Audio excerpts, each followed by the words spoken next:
Bien, ya estamos entonces listos aquí. Bueno, cualquier cosa que está Milena conmigo, estamos con la misma compu. Ajá, Pero bueno, vamos a orar, vamos a darle gracias a Dios así es.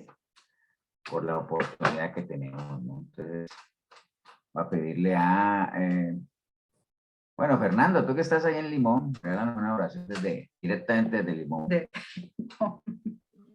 Claro que sí, Señor. Vamos a darle gracias al Señor.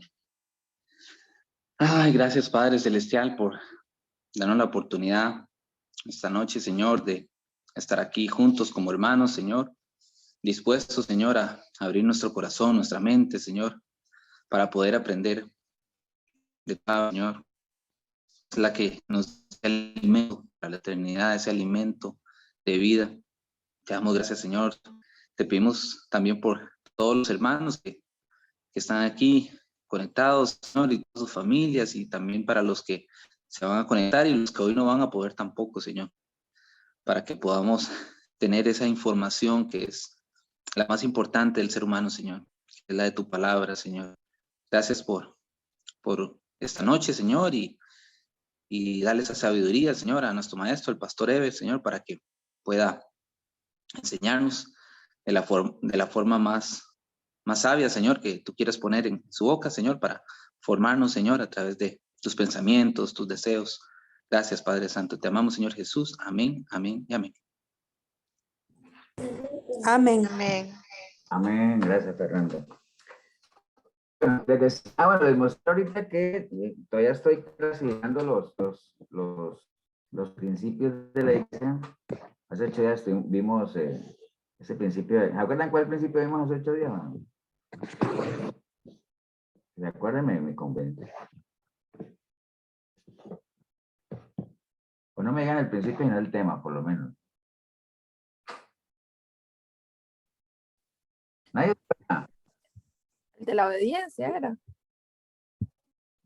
¿No?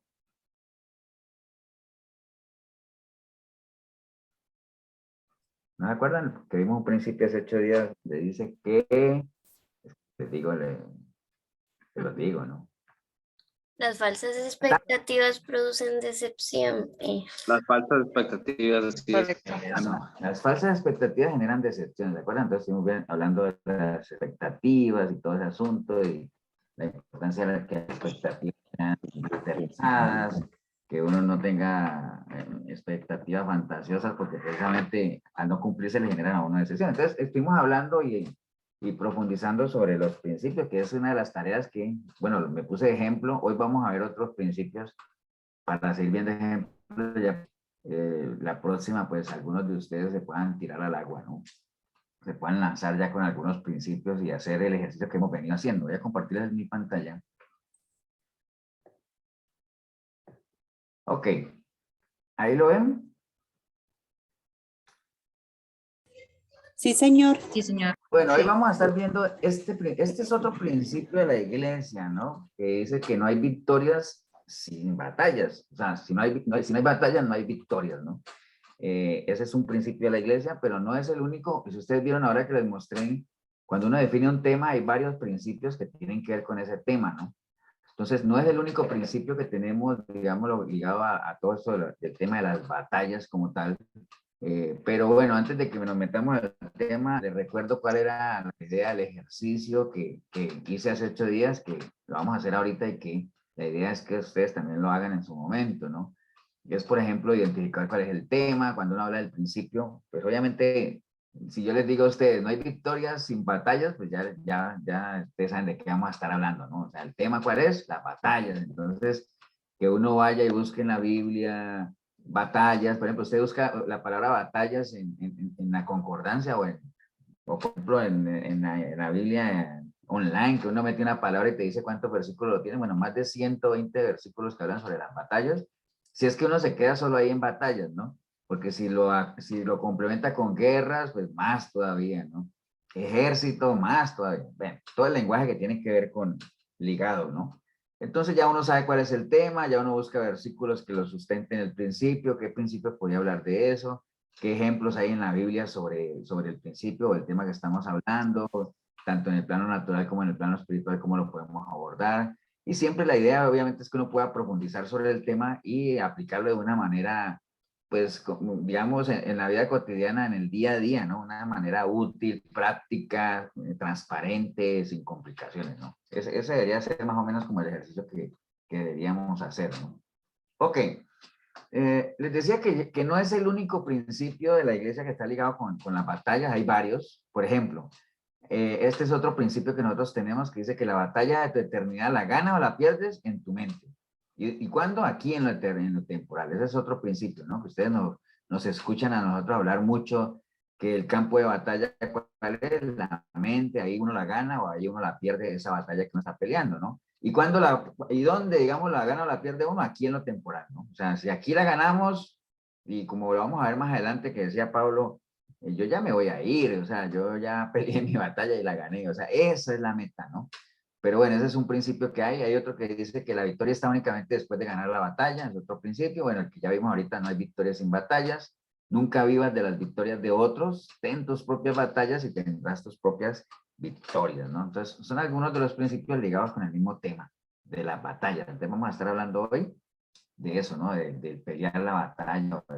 Pero, ¿qué es una batalla? Bueno, es bueno definirlo siempre. ¿Qué es una batalla? Te busca en el diccionario normal.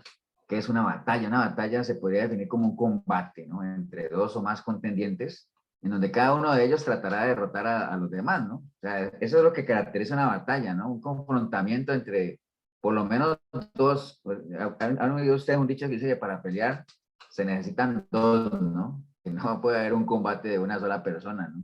Aunque cualquiera podría decir, pastor, pero ¿cómo? Si usted, he escuchado que uno pelea con uno mismo, sí, pero es que aunque sea con uno mismo, dentro de uno hay dos naturalezas. Siempre tiene que haber dos o más contendientes donde obviamente cada uno busca derrotar al otro, ¿no?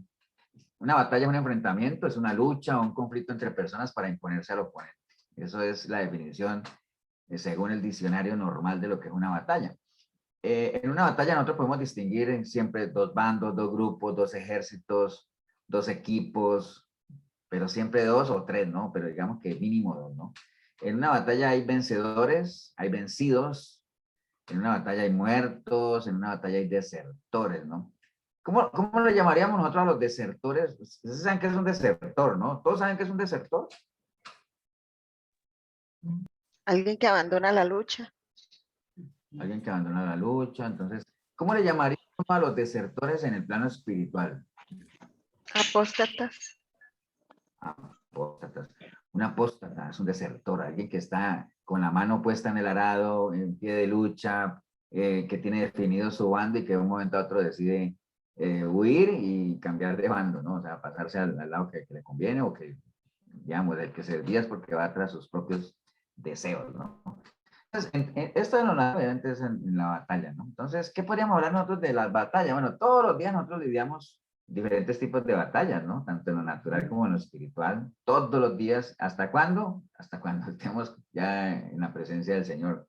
Mientras estemos aquí, vamos a estar lidiando batallas tanto en lo natural como en lo espiritual. Y el ser verdaderamente inteligente radica no en pelear las batallas, sino en elegir cuáles son las batallas que realmente debemos pelear, ¿no? Eso es lo que lo hace a uno actuar con inteligencia, ¿no? Y no pretender más bien pelear todas las batallas al mismo tiempo y con todo mundo y en todo momento, en todo lugar y queriendo quedar bien en todo, ¿no? Hay que escoger sabiamente cuáles son las batallas que debemos pelear o cuáles son las batallas que nos corresponde pelear como tal, ¿no? Entonces, nos vamos a apoyar, digámoslo, en dos versículos ahí que son consejos que Pablo le daba a su discípulo amado Timoteo, digamos, muy ligado con esto. Pablo es una persona que utilizaba mucho el lenguaje militar, ¿no? Recuerden, cuando habla de la armadura del cristiano, pues es Pablo el que habla de la armadura y todo eso. Y también utiliza muchas metáforas ligadas con el deporte, habla de la carrera. De hecho, el cristianismo siempre lo ha puesto como que esto es una batalla, obviamente, es una guerra o es una carrera que hay que correr, ¿no? Entonces, ¿por qué creen ustedes que Pablo usaba mucho esas metáforas militares y todo eso? ¿Por qué creen ustedes o por qué les suena? Por la cultura de los romanos. Pues sí, sí, porque él era romano, entonces él conocía pues más o menos cómo se movía todo ese ambiente de soldados y de asuntos. Y los deportes, pues obviamente en esa época había muchas competencias deportivas, entonces por eso es que se usa la palabra estadio como medida, como una unidad de medida, ¿no? Porque los estadios eran muy famosos, muy conocidos, ¿no? Entonces, Pablo obviamente le dio muchos consejos a Timoteo, entre los más famosos aquel que dice, cuídate de ti mismo y de la doctrina, ¿cierto? Pero ligado al tema de este que estamos hablando hoy, hay dos, digamos, dos que vamos a agarrar. Digo, hay muchos versículos, pero quería trabajar con estos dos que vamos a estar viendo ahorita. Este es primera de Timoteo 6, 11, 12, que dice, mas tú, hombre de Dios, huye de estas cosas y sigue la justicia, la piedad, la fe, el amor, la paciencia, la mansedumbre. Pelea la buena batalla de la fe.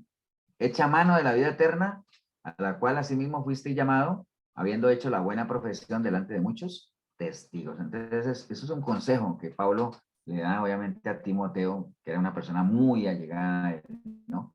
Otro está en 2 de Timoteo 4, 7 al 8, que dice, pero tú sé sobrio en todo, soporta las aflicciones, haz obra de evangelista, cumple tu ministerio, porque yo ya estoy para ser sacrificado, y el tiempo de mi partida está cercano.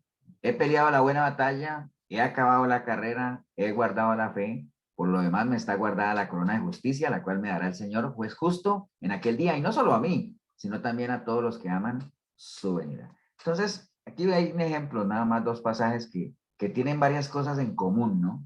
Fueron escritas por la misma persona, fueron escritas para la misma persona, y en los dos versículos hace referencia, obviamente, a un tipo de batalla, ¿no? ¿Cuál tipo de batalla vieron ustedes que hacía referencia a Pablo ahí?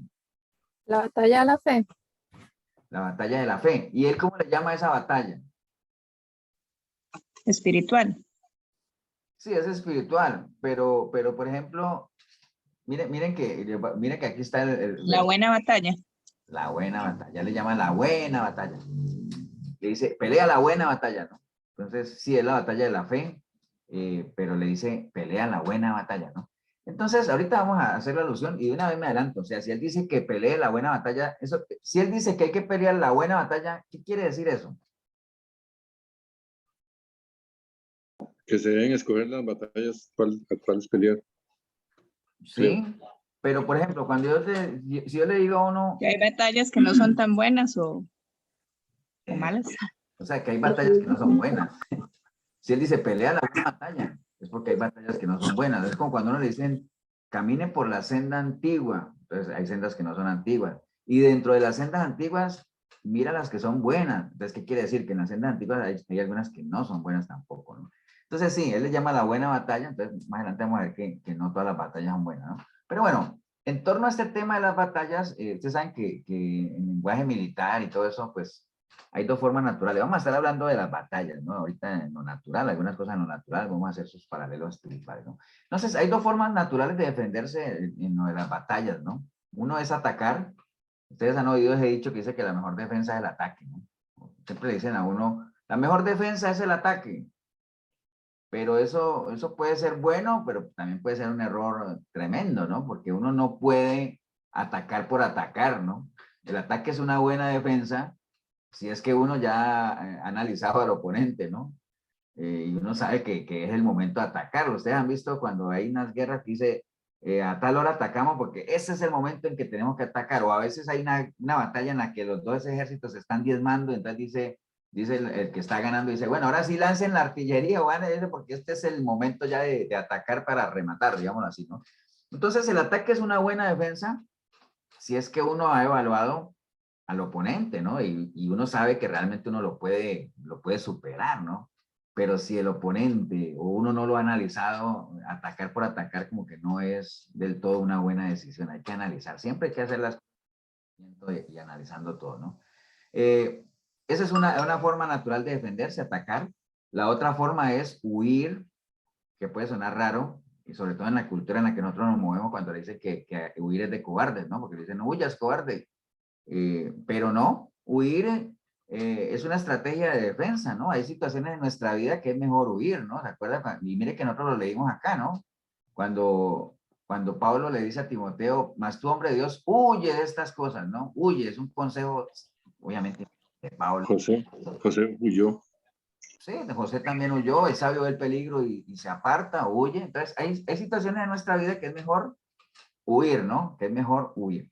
¿Pero qué es huir? Bueno, huir obviamente es alejarse precipitadamente de un lugar o de una persona por temor o para evitar un daño o un peligro. Eso es huir, ¿no? Entonces, bajo esa definición de huir, pues más que ser un cobarde, es ser sabio, ¿no? Porque es alejarse de un peligro, de algo que te puede causar un daño. Entonces, no tiene necesariamente que ver nada con cobardía, ¿no?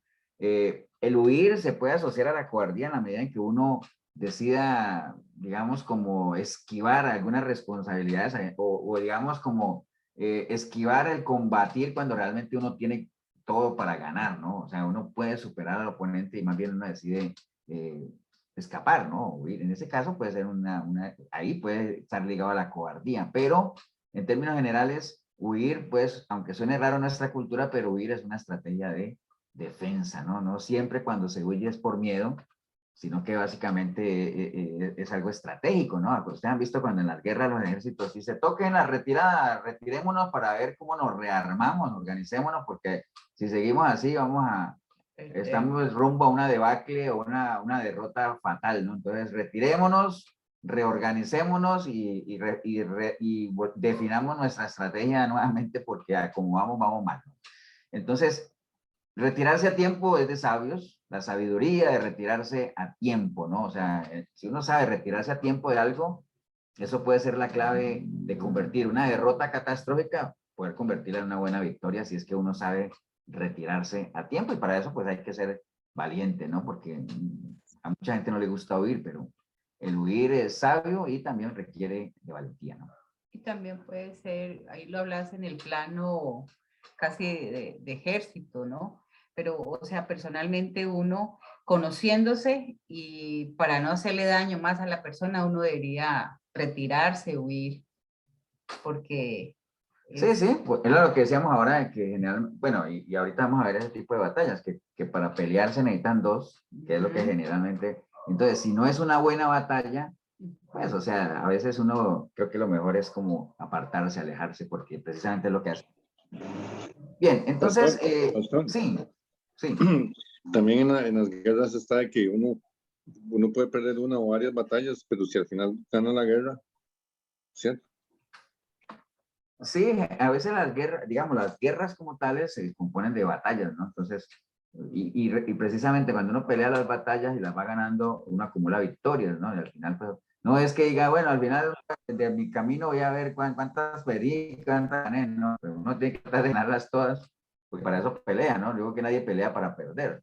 Pero sí, aquí lo importante es saber, digamos, lo que ahorita lo vamos a ver, en qué plano estamos peleando, con quién estamos peleando, cuáles son nuestras armas, qué posibilidades tenemos para nosotros medirnos en esa misma batalla que estamos peleando, ¿no?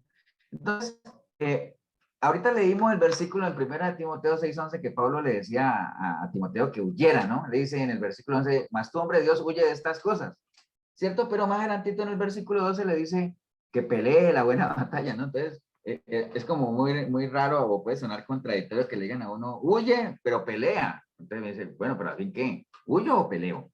Entonces pareciera como una contradicción, ¿no? Pero no hay contradicción. Lo que pasa es que uno debe de huir de unas cosas y comenzar a pelear por otras, ¿no?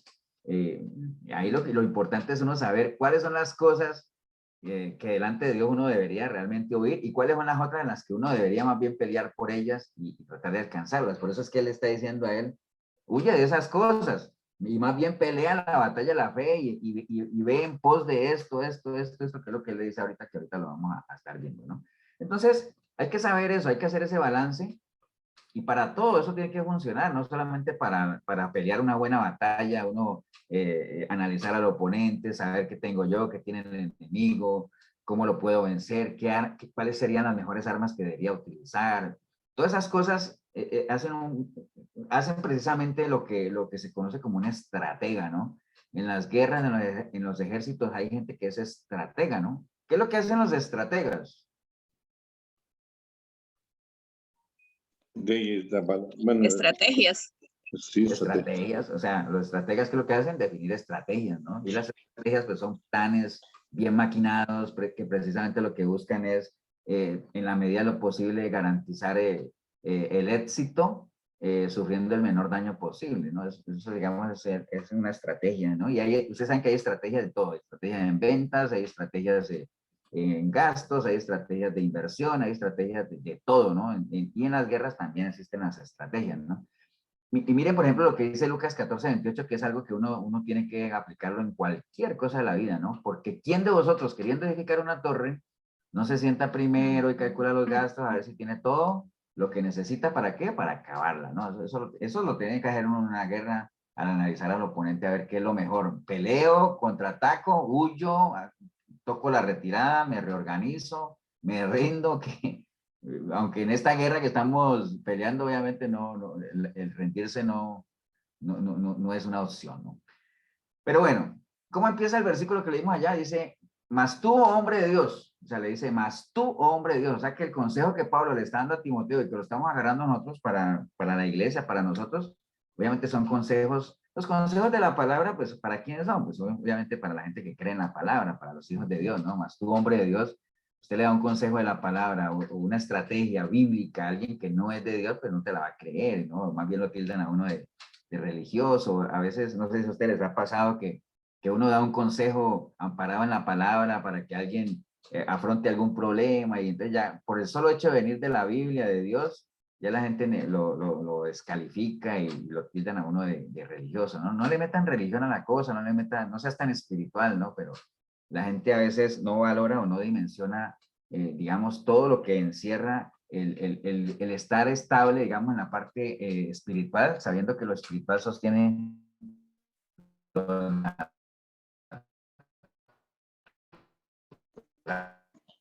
¿no? Entonces dice,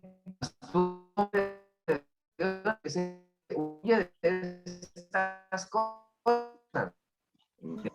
Pastor, no se le entiende. ¿Me escuchan? No se escucha. O sea, ¿ahí me escuchan o no me escuchan? Ahora Digamos, sí. ahora sí, sí, es Sí, que señor, ahora sí. se va, viene. Voy a contar hasta 200, ustedes me dicen.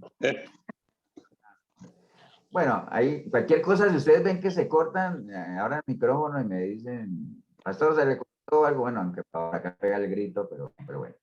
Entonces, les estaba diciendo que Pablo le decía a Timoteo, huye de estas cosas, entonces le decía, pero ¿cuáles cosas, no? O sea, eso lo vemos obviamente si nos devolvemos, ¿no? Siempre en la palabra es lo mismo. Usted ha visto que en la iglesia yo pregunto, ¿cómo hago para saber esto? Bueno, hay que irse al contexto, ¿no? Huye de estas cosas. ¿Cuáles cosas? Bueno, del versículo 3 al 10 está exactamente cuáles son las cosas que Pablo le dice a Timoteo que huya, ¿no? Y eso nos da una idea de que en lo espiritual, ¿cuáles son las cosas que uno debería huir, ¿no? Porque acuerden, huir es una estrategia de defensa, huir no es de cobarde en la medida en que uno esté huyendo de cosas que realmente no valen, no hacen parte de una buena batalla, ¿no? Pero si uno huye de una buena batalla, que uno de manera responsable debería pelearla y hacer todo lo posible por ganarla, pues y si uno huye sin ni siquiera hacer el intento, pues eso obviamente es un acto de cobardía. Pero mira el versículo 3 lo que dice, si alguno, él está hablando obviamente ahí de gente de lo mismo de siempre, ¿no? Las mismas advertencias que la palabra lo da a lo largo y ancho de ella, sobre gente que distorsiona la palabra, manipuladores, falsos maestros, etc. Dice, si alguno enseña otra cosa y no se conforma a las sanas palabras de nuestro Señor Jesucristo y a la doctrina que es conforme a la piedad, está envanecido, nada sabe y delira acerca de cuestiones y contiendas de palabras, de las cuales nacen envidias, pleitos, blasfemias, malas sospechas, ¿no? Disputas necias de hombres corruptos de entendimiento y privados de la verdad, que toman la piedad como fuente de ganancia. Apártate de los tales, ¿no? Ahí ya le está diciendo de qué cosas se tiene que ir apartando. Pero gran ganancia es la piedad acompañada de contentamiento, porque nada hemos traído a este mundo y sin duda nada podremos sacar. Así que teniendo sustento y abrigo, estemos contentos con esto, porque los que quieren enriquecerse caen en tentación y lazo y en muchas codicias necias y dañosas que hunden a los hombres en destrucción y perdición. Porque raíz de todos los males es el amor al dinero, del cual codiciando algunos se extraviaron de la fe y fueron traspasados de muchos dolores. Entonces ahí donde después de eso viene y dice, mas tú, Timoteo, tú hombre de Dios, huye de esas cosas, ¿no? Entonces esas son las cosas a las cuales él está diciendo que huya, ¿no? Y se resume básicamente en una palabra que es la codicia, ¿no? El amor al dinero. que es lo que hoy en día vemos, ¿no? La gran mayoría de las iglesias que se han desviado, los pastores que se han desviado, pues el factor dinero está casi que en el 99% metido ahí, ¿no? O sea, la codicia, ¿no? El ir ya tras otro tipo de deseo, el distorsionar el evangelio, ¿no?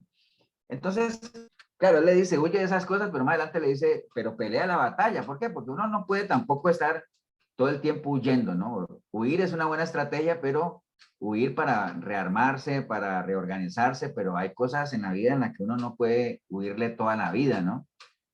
A esas cosas hay que huirle, pero hay que ir en pos de otras, ¿no? Por ejemplo, él le dice, huye de esas cosas, eso no te sirve para nada, pero tienes que pelear la buena batalla, ¿para qué? Para alcanzar, pelea la batalla, lo que dice más adelante, pelea la buena batalla, la fe, echa mano a la vida eterna, así mismo. Entonces le dice que persiga la justicia, la piedad, la fe, el amor, la paciencia, la mansedumbre, que todas esas cositas que él está diciendo, huye de eso, pero ve en pos de estas otras cosas que sí las vas a necesitar, ¿para qué? Para que pelees la buena batalla, ¿no? ¿Y la buena batalla para qué te va a servir? Para que eches mano de la vida eterna, ¿no? Que es a la larga lo que nosotros necesitamos, ¿no? O sea, en pos de eso es que vamos, ¿no? Hay una mano levantada. Ah, ¿hay alguien que... ¿Alguien levantó la mano?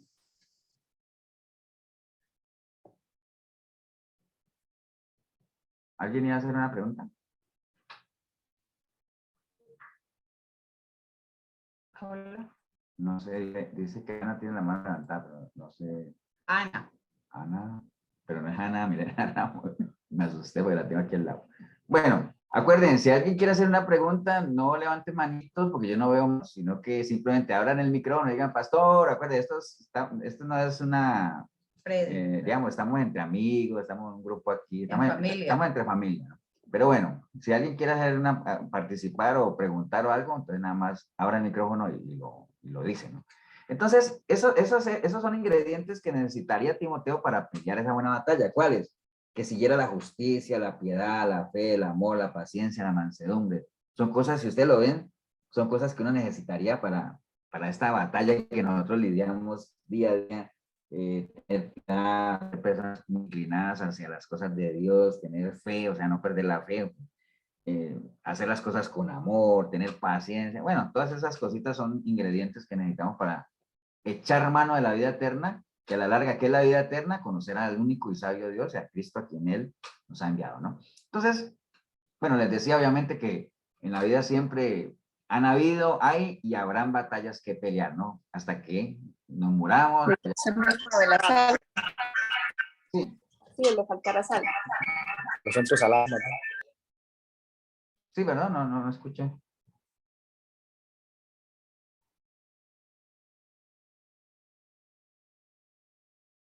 Ahora sí. No escuché, o ¿sí escucharon ustedes la pregunta o la intervención? ¿O era que no me oían? No, es que Cindy estaba hablando con Randall y Randall tenía el micrófono encendido. Fue sin querer, seguro. Ah, ya. Ah, ya. Bueno, está bien. Pastor, es que tenemos los teléfonos aquí juntos y estaba dando una instrucción a Randy. Mil disculpas. Ah, bueno, está bien. Tranquilo. Listo. Entonces, bueno, les decía que en nuestra vida cotidiana siempre hay y habrá batallas que pelear, ¿no? De todo tipo, naturales, espirituales y en muchas áreas de nuestra vida. Los que somos casados en nuestro matrimonio, tenemos batallas que pelear. Milena no dijo amén, pero bueno, yo creo que sí. Con los hijos hay batallas que pelear, en el trabajo hay batallas que pelear, con el costo de la vida, con las enfermedades, bueno, ahorita con toda esta pandemia, imagina ahí. Lo triste no es que haya batallas que pelear, sino que nosotros podamos decir como Pablo, ¿no? O sea, aunque Pablo está hablando de otra batalla, la peleé y la gané, ¿no? Entonces, hay mucha gente que se metió a pelear sus batallas, las ha perdido y hoy por hoy hacen parte de ese grupo de desertores que vimos allá, porque es lo que en la guerra hay de todo, ¿no?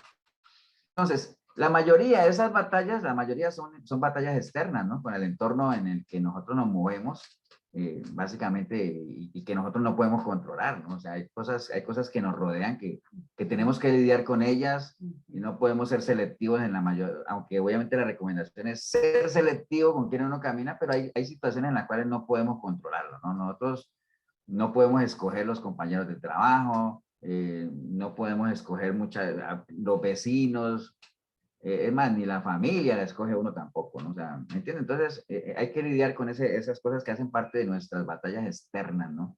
En eso mismo, digamos, todos tenemos metas, todos tenemos propósitos, todos tenemos anhelos en esta vida.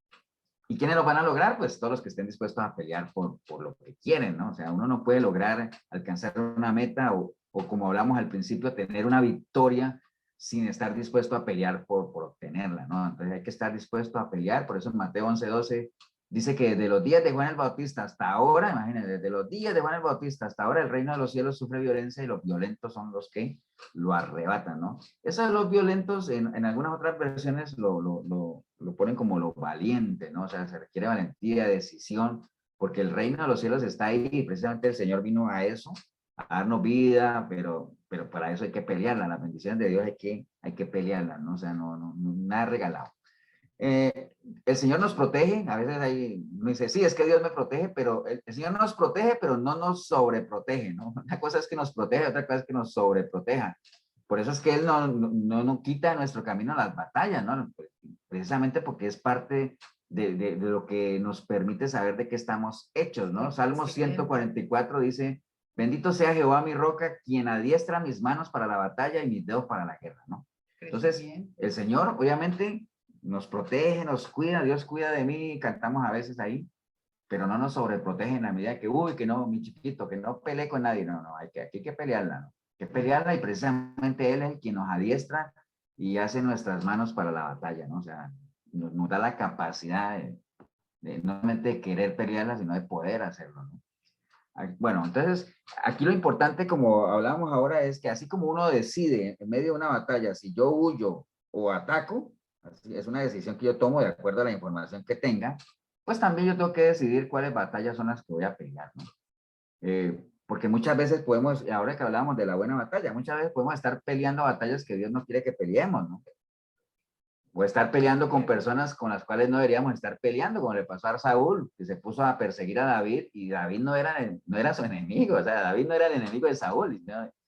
Básicamente, ¿por qué? ¿Ustedes se acuerdan por qué Saúl se la cargó a David y lo perseguía y todo? ¿Se acuerdan cuál fue el origen de todo eso?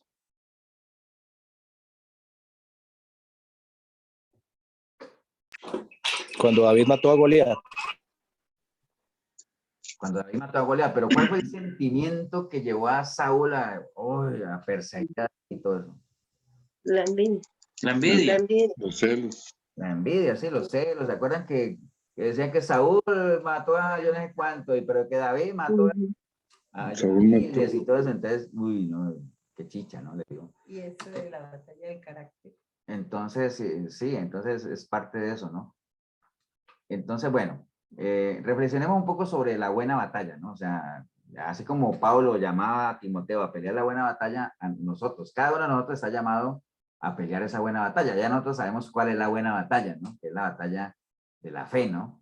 Entonces, como hablábamos ahora y que lo decíamos, que si hay una buena batalla es porque no todas las batallas son buenas, ¿no? Entonces hay batallas que no son buenas para nosotros como cristianos, como hijos de Dios, o a veces las estamos peleando en una manera que no agrada a Dios, ¿no? O sea, pues de una batalla es buena en la medida en que uno la esté peleando por conquistar algo que tenga que ver con el reino en el que vivimos y de la manera correcta, con las herramientas que son y de una forma de pelear que agrada al Señor. Entonces, puede ser que la batalla sea buena, pero puede ser que la estemos peleando de una manera incorrecta, ¿no? Entonces, hay que tener mucho cuidado con eso, ¿no? Entonces, no es bueno, obviamente, pelear estas batallas confiando en que tenemos la capacidad, en que nosotros somos lo suficientemente capaces de pelearla, porque... Se le fue el audio, pastor. ¿Se fue? Hola. No, yo lo escuché bien. Yo sí lo oigo claro. Claro. Ok, bueno, de todas maneras me avisa. Por mi segundo. Bueno, entonces, no confiarse en uno, ¿no? En que yo tengo la capacidad, porque acuérdense que uno puede tener la capacidad de pelear y todo eso, pero al final el que nos da la victoria es el Señor, ¿no? Como dice Proverbios 21:31, el caballo se alista para el día de la batalla, mas Jehová es el que da la victoria.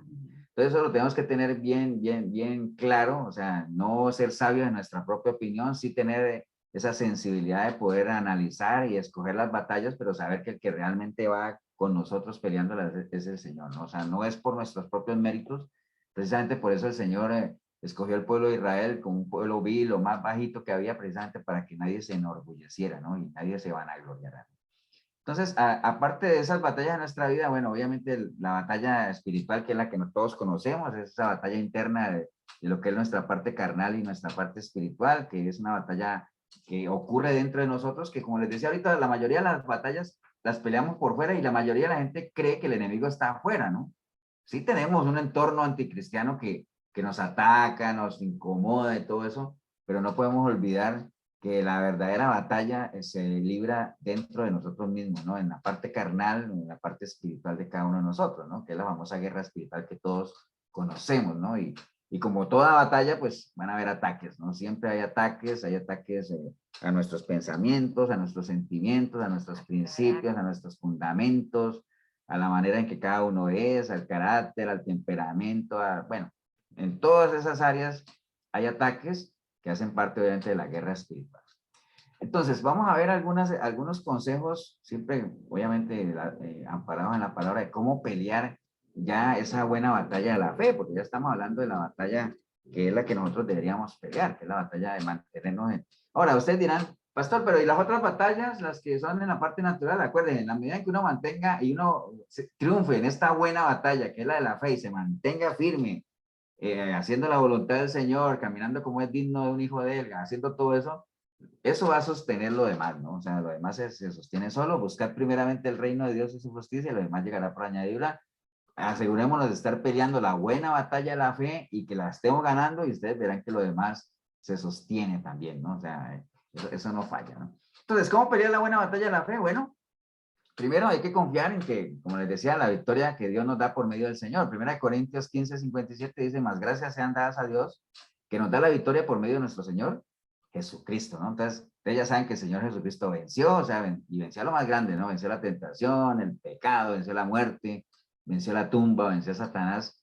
No hay una victoria más grande que la que el Señor tuvo. Y lo más tremendo es que Él nos hace copartícipe de esa victoria cuando nosotros le entregamos nuestra vida a Él y nos hacemos uno con Él, ¿no? Y creemos, obviamente, lo que está escrito en la palabra en 1 Corintios 6:14, que dice que Dios que levantó al Señor, también a nosotros nos levantará con su poder, pero obviamente es cuestión de fe, eso hay que creerlo, ¿no?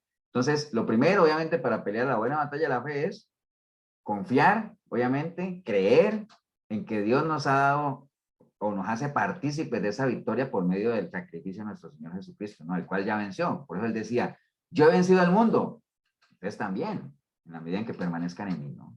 Entonces, es un primer consejo, ¿no? Lo otro, no pelear en el terreno del enemigo, ¿no? Efesios 6:12 dice, porque no tenemos lucha contra sangre y carne, sino contra principados, contra potestades, contra los gobernadores de las tinieblas de este siglo, contra huestes espirituales de maldad en las regiones celestes. O sea, no pelear en el terreno del enemigo, ¿no? O sea, para eso obviamente uno tiene que reconocer con quién está peleando, ¿no? Entonces, por eso dice Efesios 6:12, recuerden que esto es una guerra espiritual, ¿no? Entonces, no peleemos en el terreno del enemigo. Imaginen ustedes ¿qué es lo que quiere el enemigo? Obviamente vernos a nosotros como hijos de Dios peleando en el terreno de él. ¿Cuál es el terreno de él?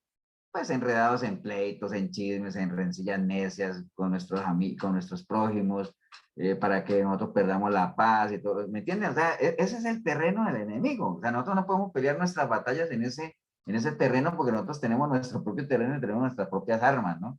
Obviamente, porque es normal que gente que no tiene nada que ver con Dios resuelvan sus problemas, peleen sus batallas usando violencia, ofensa, humillando, amenazando, ¿me entiende? Pero ese no es el terreno nuestro, ¿no? Nosotros como cristianos, obviamente tenemos otro tipo de armas, tenemos otro tipo de terreno en el que nos movemos, ¿no?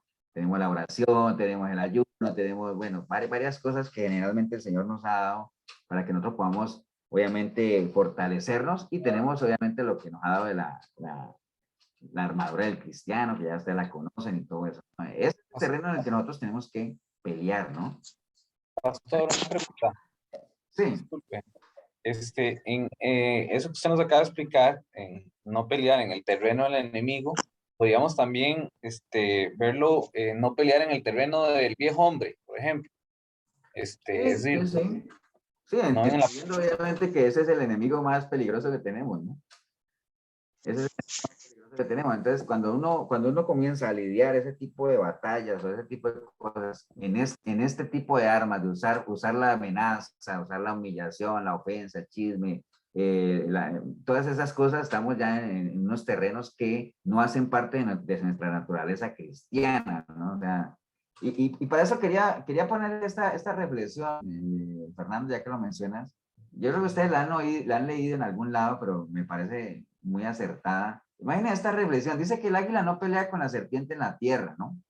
Sino que, ¿qué es lo que hace el águila con la serpiente? Se la lleva a lo más alto, o sea, su terreno, cambia el campo de batalla, y entonces cuando ya está bien en lo alto, la suelta, ¿no? Entonces, ¿qué pasa con la serpiente? La serpiente no tiene resistencia, no tiene poder, no tiene equilibrio en las alturas. O sea, una serpiente agarra un águila en el suelo, entonces lo que puede hacer un águila es comenzar a elevarse, y la serpiente a medida que va subiendo ya no tiene resistencia, no tiene poder, no tiene equilibrio, entonces se suelta, ¿no? ¿Por qué? Porque la serpiente es fuerte en su terreno, en la tierra, es poderosa, es mortal, pero en las alturas es inútil, es débil, es vulnerable. Entonces, eso es una buena reflexión de que uno, las luchas de uno hay que llevarlas a la altura de lo que somos como hijos de Dios, ¿no? A la altura de la oración y en el terreno en el que Dios pueda pelear con nosotros y junto a nosotros y con nosotros. Entonces, pero no luchar con el enemigo en donde él está cómodo, ¿no? Donde él se siente en su zona de confort, que le llaman, ¿no? Entonces, la batalla, llevémoslo a la altura de lo que somos y ustedes verán que las cosas son diferentes, ¿no? Son diferentes. Entonces, no peleemos en el terreno del enemigo, para eso hay que reconocer con quién peleamos y básicamente pelear con nuestras armas y en el terreno en el que nosotros nos movemos. Otro consejo es usar las armas del Señor. Obviamente, acuerden lo que hablábamos ahorita de que las armas nuestras no son carnales, sino que son poderosas en Dios para destruir fortalezas, derribando argumentos y toda altivez que se levantan contra el conocimiento de Dios y llevando cautivo todo pensamiento a la obediencia. Entonces, todas las armas que el Señor nos ha dado, bueno, la armadura del cristiano. ¿Ustedes se acuerdan de la armadura del cristiano, no? ¿Cuál eran? ¿Alguien se acuerda de todo? Nada más para que lo tengamos presente. ¿Cuáles eran los elementos de la armadura? La espada del espíritu. ¿La qué? La espada del espíritu. La espada del espíritu es una. El calzado del evangelio. El calzado del evangelio. Dos. El escudo de la fe. El escudo de la fe. 3. Coraza de justicia. La coraza de justicia. 4. Falta 1. El casco de la salvación. El casco de la salvación. El yelmo, sí, el casco de la salvación. Esas son, digamos, como la metodología que Pablo nos con la armadura del cristiano, ¿no? Y la espada del espíritu, ahí, miren a ver si me oyen. ¿Me oyen? Está pegado. Sí, es que está el internet fatal, ¿no? Ahí sí está, lo pues. Ok, bueno, nada más cada vez que se pega y dan un chancecito y vuelve y regresa. Pero bueno, entonces, bueno, que la espada del espíritu, que es la palabra, obviamente es la única que sirve dentro de la armadura para atacar y para defenderse, ¿no? Entonces, esa armadura del cristiano tiene 2 características. Primero, obviamente no son armas carnales, ya lo vimos, o sea, la salvación, la fe, el evangelio, todo eso son obviamente espirituales. Y no solamente son espirituales, sino que son poderosas en Dios y además de eso sirven para destruir fortalezas. Recuerden que en lo natural las fortalezas, pues obviamente eran esos muros que protegían a las ciudades y en el caso nuestro a veces hay fortalezas en nuestra mente que bloquean, digamos, el que la palabra fluya, ¿no? A veces hay cosas que una fortaleza es un concepto preestablecido que uno pone en su mente que le impide obviamente aprender, crecer o salirse de un estado en el cual uno está prácticamente estancado, ¿no? Eso la palabra obviamente o todas las armas espirituales que nosotros tenemos tienen esa capacidad de destruir fortalezas y llevarlas cautivas a los pies del Señor, ¿no? Entonces, todas esas armas que son las armas que el Señor nos da, pues hay que tenerlas y no solamente tenerlas, sino que hay que saber usarlas. Es una responsabilidad nuestra como cristianos, como soldados en esta batalla, de que nosotros sepamos usar las armas, ¿no? Porque acuérdense lo que hemos hablado varias veces en las famosas batallas, ¿no? Que en las batallas hay 3 elementos mínimos que uno debería tener. Lo primero es, hay que identificar al enemigo, Es lo primero. Tener las armas y saber usarlas, ¿no? Si falla alguno de esos tres, estamos fritos. Porque Estamos listos para la foto. Estamos listos para la foto. Yo puedo tener las armas y saber usarlas, pero si no sé contra quién voy a pelear, estoy frito. Si yo sé con quién voy a pelear y tengo las armas, pero no las sé usar, estoy frito. Si yo sé con quién voy a pelear y sé usar las armas, pero no tengo nada, no tengo arma, entonces estoy frito también. Entonces, si falta alguna de las tres en esa ecuación, estamos listos, ¿no? Listos para la foto. Ok, entonces hay que tenerlas, pero no solamente tenerlas, sino que hay que saber usarlas. Por eso entonces les decía que la espada del espíritu, que es la palabra, casi todo el mundo tiene palabra en el sentido de que la sabiduría clama en las calles, está al alcance, la Biblia está ahí, todo eso, pero si uno no la lee, no la escudriña, no medita en ella de día y de noche, uno no va a saber cómo usarla. Acuérdense cómo se defendió el Señor cuando fue atacado por el enemigo en las tentaciones, se defendió con pura palabra, ¿no? Escrito está, escrito está, escrito está y pudo salir. Entonces hay que usar las armas que el Señor nos ha dado, pero para usarla hay que saber, manejarlas, ¿no? Lo otro es que hay que usar las armas que sabemos manejar, obviamente. El Señor nos da las armas, hay que saberlas manejar, pero quise poner esto aquí porque ustedes se acuerdan de esto de 1 Samuel 17:38, que cuando era... ahorita ustedes me van a decir esto, cuál fue el episodio que pasó ahí, porque dice que Saúl vistió a David con sus ropas y puso sobre su cabeza un casco de bronce y le armó de coraza.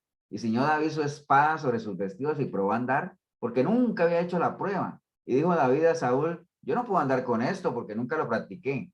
Y David echó de sí aquellas cosas y tomó su callado en su mano y escogió 5 piedras lisas del arroyo y las puso en el saco pastoril, en el zurrón que traía, y tomó su onda en la mano y se fue hacia el filisteo, ¿no? ¿Cuál era ese filisteo?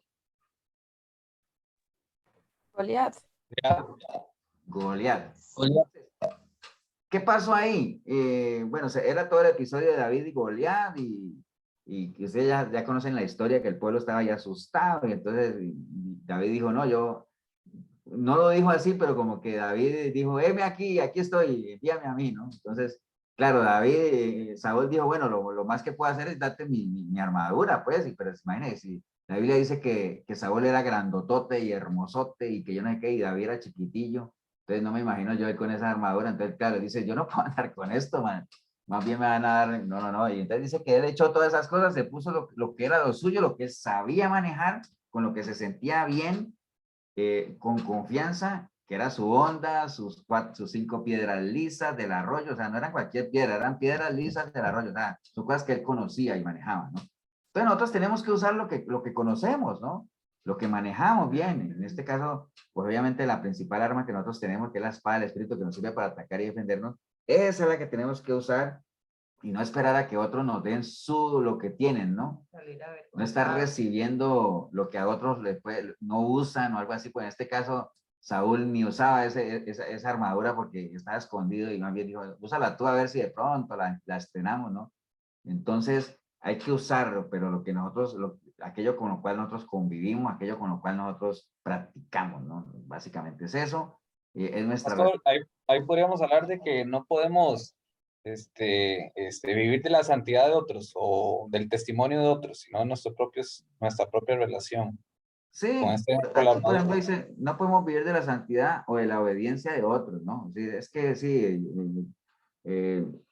otra persona, digamos, lo hizo, entonces yo me voy a colgar de lo que la otra persona hizo, ni tampoco ya que lo menciona Fernando aquí, ni vivir de la santidad de otros, ni vivir de glorias pasadas, ¿no? Cada batalla es nueva, ¿no?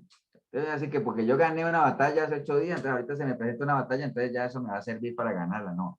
Tengo que pelearla otra vez y tal vez puedo que use las mismas armas si es que me ha funcionado y si no me funcionó, pues tengo que reflexionar, meditar y pulirme, ¿no? Pero sí, no se puede vivir de la santidad de otros, ni el esfuerzo de otros, ni la victoria de otros, ¿no? Entonces, bueno, obviamente usarlas, no solo las armas que el Señor nos da, sino aquellas armas en las cuales nosotros hemos practicado, las que manejamos, con las que nos sentimos bien, con confianza, ¿no? Otra cosa importante es comprender contra quién es esa batalla. Santiago 1:13 dice, cuando alguien es tentado, no diga que es tentado de parte de Dios, porque Dios no puede ser tentado por el mal, ni él tienta a nadie, sino que cada uno es tentado cuando su propia concupiscencia es atraído y seducido, ¿no? Entonces, entender contra quién es esa batalla, ¿no? Como nosotros estamos hablando de la buena batalla, de la batalla de la fe, recuerden que la batalla de la fe es una batalla de conceptos de preceptos, de fundamentos, ¿no? Y lo vimos por allá de que realmente se gana o se pierde en la mente, ¿no? Ahí es donde nosotros ganamos o perdemos esa buena batalla. Entonces, no hay que buscar enemigos afuera, aunque es un entorno anticristiano, lo que sea, pero tenemos que concentrarnos en que el problema está principalmente en nosotros, ¿no? Ahí es donde está el principal enemigo. No quiere decir que afuera no hayan enemigos. Sí, pues hay cosas afuera que atentan contra nuestra naturaleza cristiana, obviamente que sí, pero el principal enemigo, no perdamos de vista que la batalla, la buena batalla de la fe, la estamos lidiando es en nosotros mismos, ¿no? En nuestra propia naturaleza, en nuestra mente, ¿no? Entonces hay que comprender que contra quién es esa batalla, nadie diga que otro lo tenta y que estoy, no, cada uno cuando de su propia naturaleza caída es atraído y seducido. Ok, es importante ese consejo también. Otra cosa es comprender que la clave de nuestra victoria nos la dio nuestro Señor Jesucristo. En Lucas 9:23 decía, si alguno quiere venir en pos de mí, pues mire su cruz y sígame. Sí. No sé si... Pastor. Sí, señor. Vieras que tenemos muy mal internet. No lo escuchamos hace ratito. No sé si serán todos o será es que este internet es muy malillo también. El nuestro. Sí. Se está cortando, yo también. Entonces el internet malo es el mío, pues. No, aquí tenemos mucho problema de internet, pero no sé si, bueno, no sé si me escucharon lo último o no. Pastor, yo sí lo escuché bien, pero tal Sí, vez nosotros pueda ser, también. puede ser que tal vez los hermanos tenían la cámara abierta y el internet les está fallando, a veces eso complica, entonces tal vez cerrar la cámara para que no se les pegue Ok, tanto. sí, A si veces quieren quiten pasa la eso. cámara para que les robe un poquito menos. Entonces, pero bueno, no, nada más, si de pronto no escuchó Rosaura o Cindy o Bando, estábamos hablando obviamente dando algunos consejos, ¿no? Que hay que usar las armas que Dios nos da, hay que usar las armas en las cuales nosotros nos sentimos bien. Y estaba viendo el ejemplo de Saúl que le puso la armadura a David, y no podía ni caminar y todo eso, porque uno no puede pelear con la armadura de otro, que es equivalente a querer pelear esta batalla de la fe con santidad de otros, ¿no? O con victorias pasadas de otros, ¿no? Uno tiene que pelear sus propias batallas para tener sus propias victorias, ¿no? Sus propias armas, aquellas con las que uno se sienta seguro, confiado en la medida que las maneje bien, ¿no? Ese era uno de los consejos que estamos viendo ahí. Estamos viendo ¿no? Que comprender que la victoria nos la dio el Señor Pobrecita, nunca ha ido a Jesucristo. lugares donde la comida es gratis. ¿Cuál comida? ¿Perdón? ¿Dando comida gratis? Bueno. Yo voy si es gratis. Sí, si es gratis, yo también voy después. Pero bueno, entonces sigamos. Comprender que la clave de nuestra victoria nos la dio nuestro Señor Jesucristo. Entonces, él decía ahí en Lucas, el que quiera venir en pos de mí, niéguese a sí mismo, tome su cruz y sígame. Entonces, entender eso, ¿no? Hace parte de esta batalla que estamos lidiando. Negarse a uno mismo no es, digamos, digamos, como renunciar, como decir no, decir adiós a esos propios deseos que teníamos, a esa naturaleza carnal, y más bien darle un sí a lo que es la voluntad del Señor, a seguirle a Él por medio de su palabra, a reconocer su poder, su potestad, ¿entiendes? Eso es negarse a uno mismo, o sea, decir no a los deseos que teníamos en nuestra concupiscencia caída, ¿no? Después dice tomar la cruz. A veces la gente dice, es que yo estoy llevando mi cruz, y es una enfermedad son las deudas o algo que le aqueja, es que yo llevo mi cruz, y dice, no, eso no es llevar la cruz, ¿no? ¿Ustedes se acuerdan qué simbolizaba la cruz? ¿Qué simbolizaba la cruz? ¿Se acuerdan? Morir a uno mismo, pastor, creo yo. La cruz simboliza muerte, ¿no? O sea, la cruz simboliza muerte, entonces tomar nuestra cruz es básicamente morir a nosotros mismos y vivir para Él, ¿no? O sea, que se haga realidad lo que está en Gálatas 2:20, que digo, bueno, yo ya no vivo yo. O sea, como quien dice, ya crucifiqué en la cruz la carne, ¿no? Mis deseos carnales, porque ya no vivo yo, ahora el que vive en mí es Cristo, ¿no? Entonces, negarse a uno mismo, a sus propios deseos carnales, tomar la cruz es haber crucificado en la carne todo eso, esa parte carnal, esa concupiscencia caída, y decidir seguirle a Él, ¿no? Caminar por el camino que Él ha trazado y no por nuestro propio camino, ¿no? Eso es clave para esta guerra que estamos peleando y para esta batalla de la fe, ¿no? Entender realmente que hay que tomar esa decisión, ¿no? O sea, tomar la cruz es todos los días. Bueno, aquí el Milena lo que pregunta es que si tomar la cruz es todos los días, ¿no? O sea, todos los días, dado que nosotros estamos en una guerra que es diaria, o sea, hasta que nosotros estemos en la presencia del Señor, todos los días, a ver, porque Milena lo que pregunta es que si eso de negarse a uno mismo es algo que uno lo debe hacer todos los días, todos los días. Y entonces, como todos los días uno se niega, todos los días uno toma la cruz y sigue al Señor. ¿Ustedes qué creen? ¿Eso es de todos los días o eso es una sola vez que uno lo hace? Todos los días. Los días, sí. En todo tiempo. Todos los días. Porque Sí. es un proceso, ese proceso de Efesios 4, 22, 23, 24, que es despójate de tu naturaleza, de lo que eras antes, ¿cómo se llama? Despójate de tu vieja naturaleza, ¿no? Que es un proceso que uno constantemente está haciendo, o sea, todo el tiempo está uno negándose, ¿no? Negando ya, menguando esa naturaleza caída, digamos así, ir menguando, ir crucificando en la cruz toda esa parte carnal y todo eso, y eso del seguir al Señor, o sea, no es que uno, hoy lo sigo y en la mañana decidí seguirlo, en la noche lo dejo y al otro día vuelvo, no es que decida, no es que pase eso, sino que todos los días ratifico esa decisión de que he decidido, como dice la canción, ¿no? He decidido seguir a Cristo, ¿no? He decidido seguir a Cristo, entonces es algo que hay que estarlo haciendo constantemente, ¿no? O sea, es parte de la batalla que estamos lidiando, ¿no? Ok, bueno, ese, digamos, son algunos de los tips o algunos consejos que hay ahí para que nos pueden servir para pelear esta buena batalla, ¿no? Pablo también ahí mencionaba de que no es solamente una batalla, sino que también es una carrera, ¿no? Porque recuerdan que les dije ahorita que él utilizaba todas esas metáforas de batallas, de guerras, para mostrarnos lo que era el caminar en Cristo, y también nos hablaba de que era una carrera, ¿no? Una carrera de la fe que le llamaba a él, ¿no? Y se pone él como ejemplo para que lo imitemos. Siempre Pablo, en esa intención obviamente de la gente que él amaba, sus iglesias y todo eso, decir, bueno, háganle, o sea, peleen esa buena batalla, mírenme a mí, miren que yo sí pude, o sea, imítenme a mí, así como yo imité a Cristo. ¿Y cómo hice yo para hacerlo? Bueno, obviamente tuve contentamiento, bueno, todas las cosas que él pasó, ¿no? Y que las situaciones por las cuales él tuvo que atravesar, ¿no?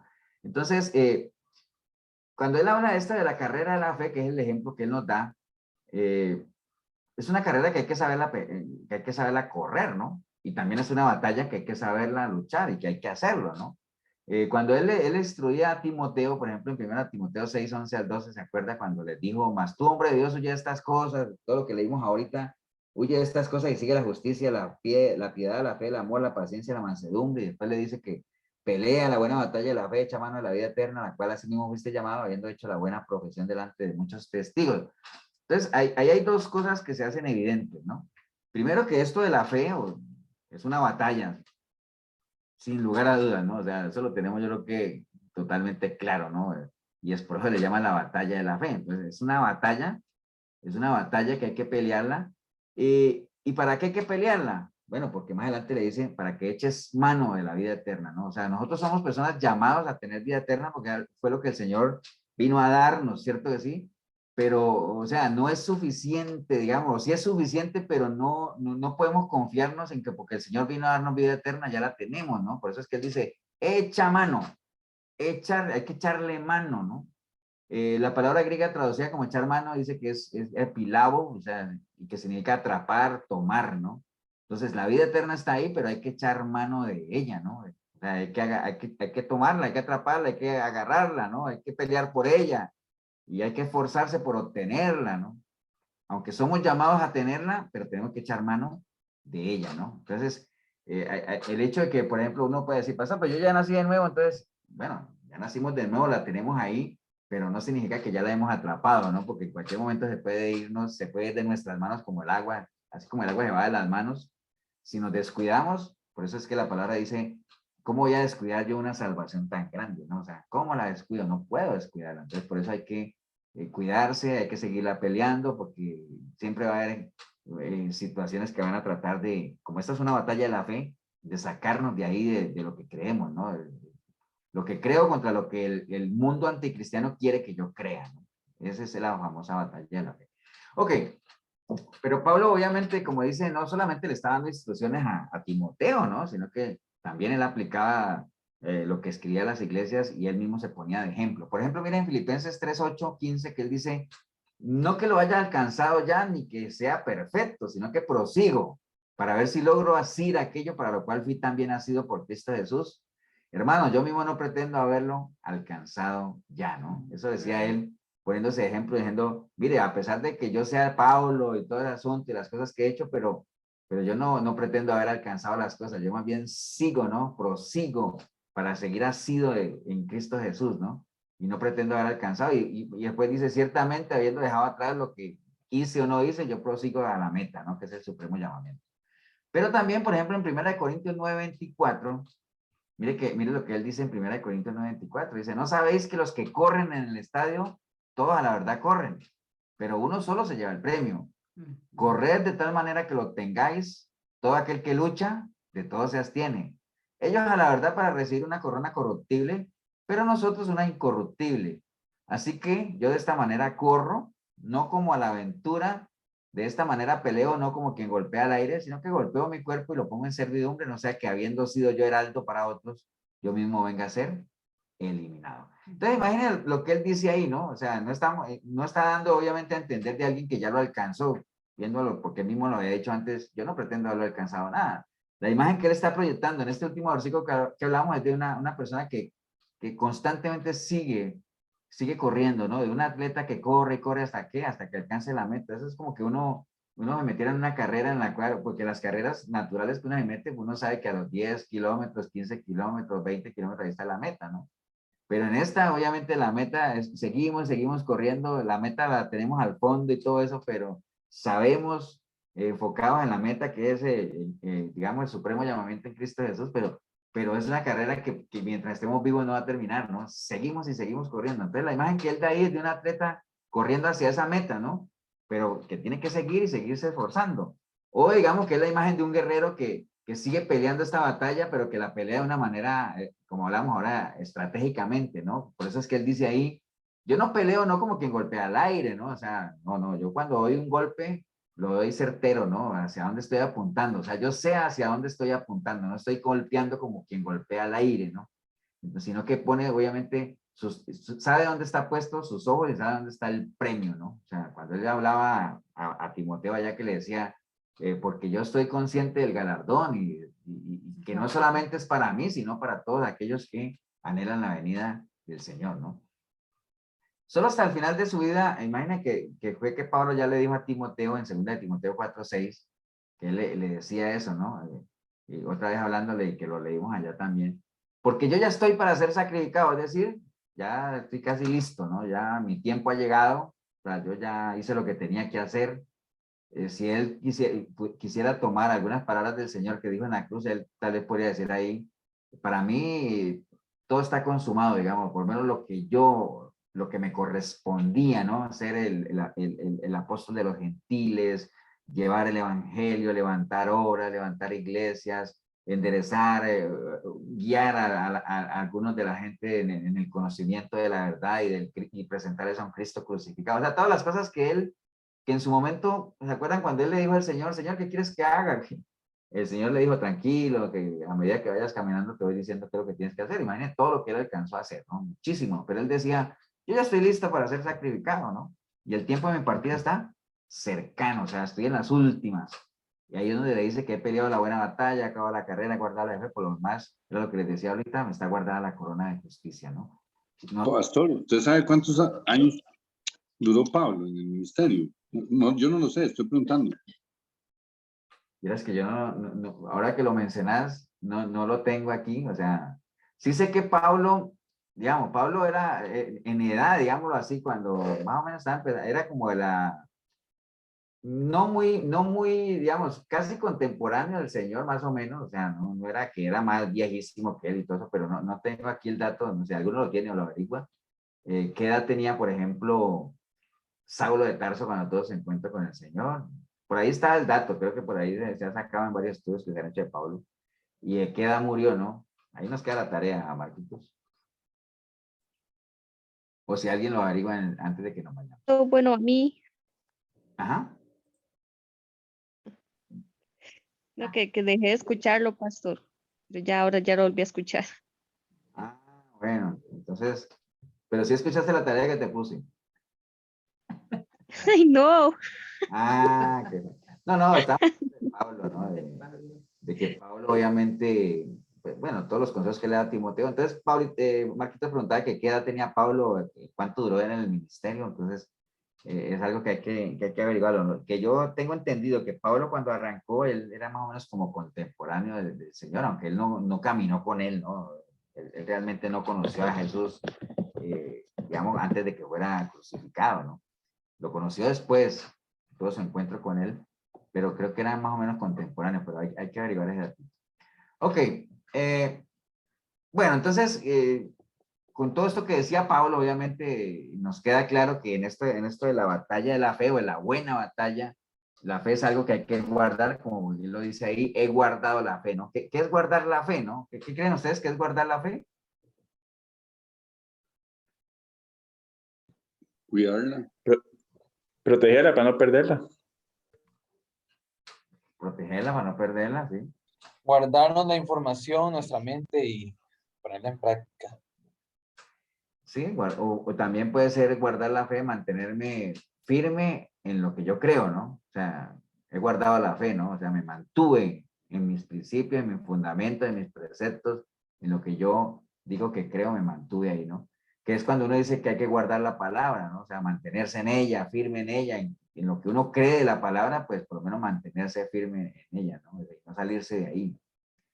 Ok, bueno, entonces, esa es la meta, yo creo que nosotros, de que al final de nuestros días podamos decir lo que Pablo dijo, ¿no? Que hemos peleado la batalla y que la evitemos. Voy a invitarlos, si tienen Biblia, bueno, deberían tener, ¿no? Vayamos todos al libro de Éxodo, capítulo 17. Éxodo 17. Mientras usted busca, quería hacerle una pregunta. ¿Sí? Ajá.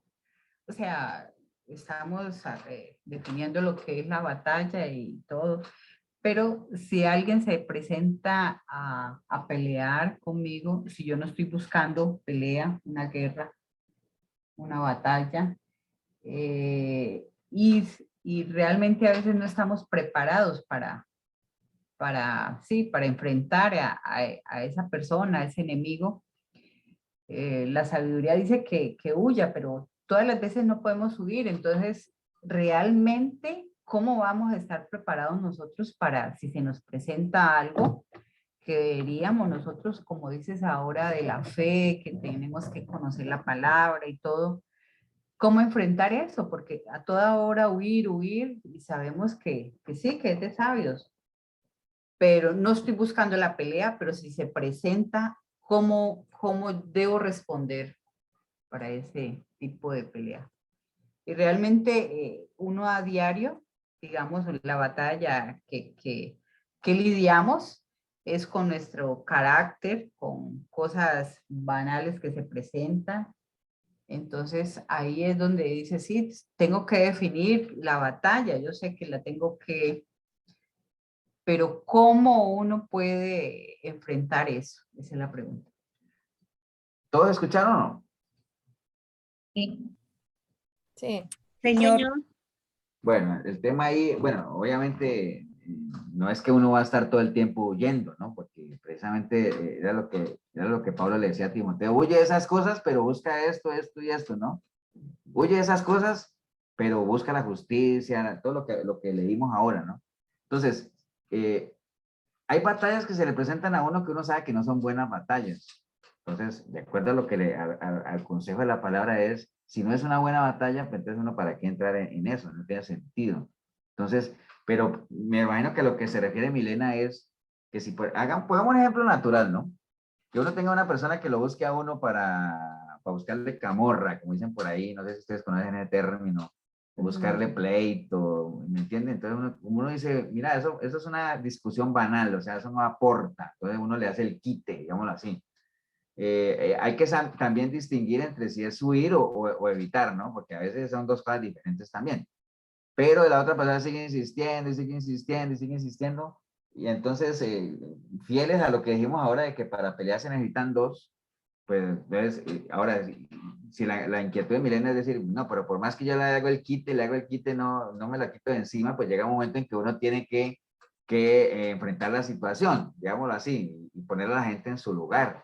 Que eso no quiere decir que uno no pelee esa batalla. Uno sabe que es una batalla que no vale la pena, pero que hay que afrontarla porque uno no puede huirle a los problemas, digamos. Hay cosas a las cuales uno no le puede huir, ¿no? Por ejemplo, entre ellas está Dios. Uno no puede huir de Dios porque de Dios nadie huye.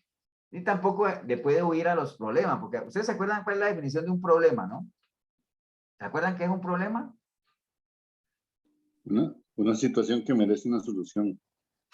Una situación que amerita una solución. Entonces, si uno tiene un problema con alguien o algo, pues mientras uno no lo solucione, el problema va a permanecer, ¿no? Entonces, hay que solucionarlo.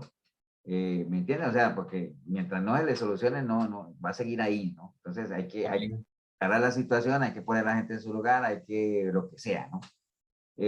Pero si es algo así como que uno diga, bueno, eso no representa para mí un problema porque es algo ahí que es esporádico, pues uno es mejor evitarlo, ¿no? Pero si es algo que persiste, pues hay que enfrentarlo. Definitivamente hay cosas que, por ejemplo, que ustedes se acuerdan que hay un salmo, no me acuerdo si era de David o que decía que quien tuviera alas como paloma, yo volaría lejos y me iría de los problemas. ¿Se acuerdan? Y yo creo que cuántas veces uno no ha deseado eso, decir, uy, si yo tuviera alas, mejor dicho, me iría volando para Europa y me alejaría de todo eso y dejaría todo. ¿Me entiendes? Pero lo que pasa es que uno puede tener alas como paloma, pero a donde uno vaya, para allá se va a llevar sus problemas porque los problemas están en uno, ¿eh? ¿Me entienden?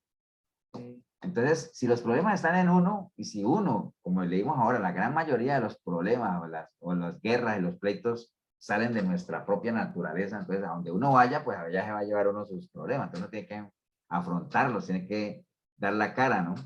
Tiene que ponerle el pecho a la brisa, como dicen los ciclistas, y entonces hay que solucionar la situación, o sea, no es que uno va a estar huyendo y ¿hasta cuándo vas a huir? Bueno, más bien, si uno está huyendo de una situación que uno puede resolver, porque uno ya analizó la situación, ya analizó al oponente, y uno tiene las armas y las herramientas para solucionar el problema, y más bien uno le huye, eso es un acto de cobardía. Eso sí es huir de cobarde. Porque acuérdense lo que vimos ahorita. Cuando yo huyo, porque yo ya analicé el oponente y sé que el oponente es superior a mí, y si lo ataco es muerte segura o es derrota segura, mejor huyo, ¿no? Para reorganizar mi estrategia y ver en qué momento, cuál es mi momento mejor para atacar o algo así. Pero si yo, sabiendo que puedo ganar, huyo, pues eso es cobardía, ¿no? Entonces, si hay una situación que uno puede resolver y uno le huye, pues eso es una señal de cobardía, ¿no? Entonces, es mejor poner la cara y afrontarlo. ¿Estamos o no? Ok, bien, vamos a ir a Éxodo 17 porque en Éxodo 17 hay unos buenos consejos de cómo pelear nuestras batallas, ¿no? Entonces vamos a ir leyendo y vamos a ir viendo. Por ejemplo, el versículo 1 del 17 dice, toda la congregación de los hijos de Israel partió del desierto de Sin por sus jornadas, conforme al mandamiento de Jehová, y acamparon en Refidim, y no había agua para que el pueblo bebiese. Entonces no había agua. Entonces, algo que nos sirve a nosotros muy bien para pelear nuestras buenas batallas es de entrada entender que no siempre las cosas van a ser como nosotros queremos, ¿no? O sea, uno quisiera que todo se ponga ahí en bandejita de plata y que sea como uno lo quiere, ¿no? Entonces, lo primero, no siempre las cosas salen como uno quiere. En este caso, se fue toda la congregación ahí y todo ese asunto, y resulta que acamparon, todo iba bien, pero ¿qué pasa? No hay agua. No había agua, ¿no? Entonces hay que empezar a lidiar con esas cosas que no están dentro de los planes, ¿no? Entonces, precisamente por eso es que se genera el conflicto, porque las cosas no son como uno las quiere, ¿no? O sea, si las cosas fueran todas como uno las quiere, pues créanme que uno no tendría conflictos con nada ni con nadie, ¿no? Pero precisamente porque las cosas no salen siempre como queremos, ahí es donde se genera el conflicto. Entonces, primero ahí en el versículo 1 no había agua, entonces hay que entender que no siempre las cosas salen como uno quiere, ¿no? Entonces, el versículo 2 dice, y altercó el pueblo con Moisés y dijeron, danos agua para que bebamos. Y Moisés les dijo, ¿por qué altercáis conmigo? ¿Por qué tentáis a Jehová? ¿No? Entonces, ahí otro consejo es, cuando las cosas no salen como nosotros queremos, pues no hay que atacar a las personas, lo que hay que atacar es el problema, ¿no? O sea, hay un problema, hay que solucionar el problema, ¿no? Entonces es como, por ejemplo, cuando a veces hay problemas en una pareja y de mal genio, entonces dice, es que ataca uno a la pareja porque tiene mal genio, ¿no? Entonces más bien lo que hay que tratar es ver cómo se le ayuda para que controle ese mal genio, ¿no? Pero no atacar a la pareja porque tiene mal genio, ¿entiendes? Es parte de su carácter o lo que sea. Entonces, no atacar a la persona, hay que atacar ¿qué cosa?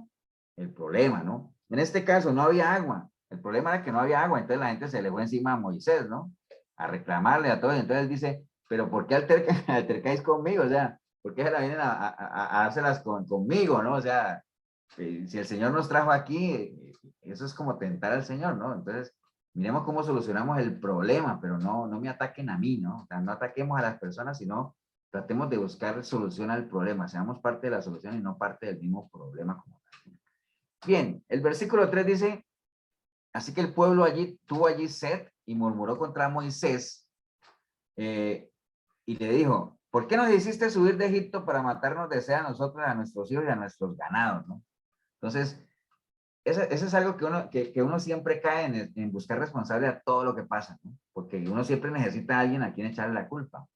Siempre, cualquier situación que pase, es como parte de nuestra naturaleza, ¿no? Estar buscando a alguien a quien achacarle la culpa. Y lo curioso es que nunca la culpa es nuestra, ¿no? O sea, casi siempre de afuera, ¿no? Entonces... El chivo expiatorio, padre. ¿Perdón? El chivo expiatorio que usaban antes en... Sí, bueno, buscar a alguien ahí, a ver a quién le achacamos la culpa y todo ese asunto, ¿no? En este caso, obviamente, había un problema, no había agua, la gente se le fue encima a Moisés, en vez de analizar el asunto de la situación como tal y entre todos ver cómo se busca una solución, o sea, atacar a las personas en vez de atacar el problema y obviamente buscar a alguien a quien echarle la culpa. ¿Y cuál era la persona aquí a quien echarle la culpa? Pues el mismo Moisés, ¿no? O sea, ¿por qué nos trajiste aquí? O sea, ¿para qué? O sea, ¿me entiendes? O sea, la gente no entendía realmente que Moisés lo que estaba haciendo era obedeciendo lo que el Señor le estaba mandando, ¿no? Pero siempre nosotros como personas en la parte natural siempre tenemos que tener a alguien a quien achacarle la culpa, ¿no? Buscar a un culpable, ¿no? Porque es más fácil, eso es mucho más fácil hacer sentir culpable a otra persona, así la mala decisión la hayamos tomado nosotros, ¿no? A veces uno toma malas decisiones y qué fácil es responsabilizar a otros cuando las cosas no salen como queremos por una decisión que nosotros mismos tomamos mal. Entonces, no buscar responsables de lo que a nosotros nos pasa, tenemos que asumir nuestra propia responsabilidad. El versículo 4 dice, entonces clamó Moisés a Jehová diciendo, ¿qué haré con este pueblo? De aquí a un poco y me apedrean, ¿no? Imagínate, entonces, no agrandar más el problema de lo que es, ¿no? O sea, ya el problema estaba ahí, que no había agua, ¿no? Ya buscaron, atacaron a Moisés, ya buscaron, le echaron la culpa y no es suficiente con eso, ya querían apedrearlo, ¿no? Entonces, eso es agrandar más el problema de lo que es, ¿no? ¿Me entiendes? O sea, nosotros como hijos de Dios, acuérdense, el Señor nos ha dado la capacidad, o sea, acuérdense de lo que dice la palabra, que el espiritual todo lo juzga, ¿no? Tanto lo espiritual como lo natural, ¿no? Entonces, nosotros estamos llamados ¿a qué? A ser parte de la solución, a solucionar, ¿no? Entonces, no agrandar el problema más de lo que es. Entonces, cuando veamos, por ejemplo, pongámoslo en un contexto cotidiano, digámoslo, un problema que realmente surja en nuestras familias o en la iglesia como tal, no agrandarlo más, ¿no? O sea, entender y ser conscientes de que nosotros estamos llamados a ser parte de la solución, o sea, tenemos la sabiduría y la información suficiente como para resolver el problema y más bien no agrandarlo. Ok, versículo 6 dice, he aquí que yo estaré delante de ti, allí sobre la peña de Oreb, y golpeará la peña, y saldrán de ella aguas, y beberá el pueblo. Y Moisés lo hizo así en presencia de los ancianos de Israel, ¿no? Entonces, qué importante es creer, ¿no? O sea, que Dios siempre tendrá la solución para el problema, ¿no? O sea, hay problemas, obviamente, recuerden, hay problemas en esta vida en la cual nosotros tenemos que solucionar, porque la solución está en nuestras manos, que siempre obviamente que el Señor nos da la capacidad de resolver y todo ese asunto, pero hay algunas situaciones en las cuales solo el Señor tiene el control, ¿no? O sea, cuando Él decía, ¿quién podrá añadir a eso este tronco? Hay cosas en la vida que nosotros no está en nuestras manos la solución, pero siempre independiente, si está en nuestras manos, saber que no es por nuestras propias fuerzas, ni es porque nosotros somos carga, sino porque el Señor es el que nos provee, ¿no? Entonces, creer que Él siempre tiene la solución, ¿no?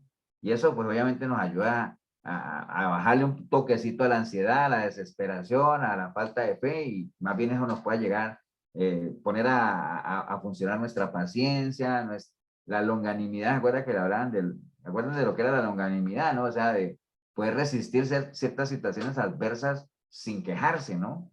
Entonces, creer que en Dios está la solución. De todo lo que le pasaba a Moisés, no había agua, la gente se le fue encima a él, le echaron la culpa, más bien querían apedrearlo, pero al final el Señor le da un parte de tranquilidad y le dice, porque dice en el 5, de Jehová le dijo a Moisés, pasa delante del pueblo y toma contigo a los ancianos y toma también de tu mano la vara, y le dice, yo estaré, imagínate, le dice, aquí que yo estaré delante de ti, tranquilo, no te preocupes, allí sobre la peña y todo lo que leímos, ¿no? Entonces, creer que el Señor siempre tiene el control, ¿eh?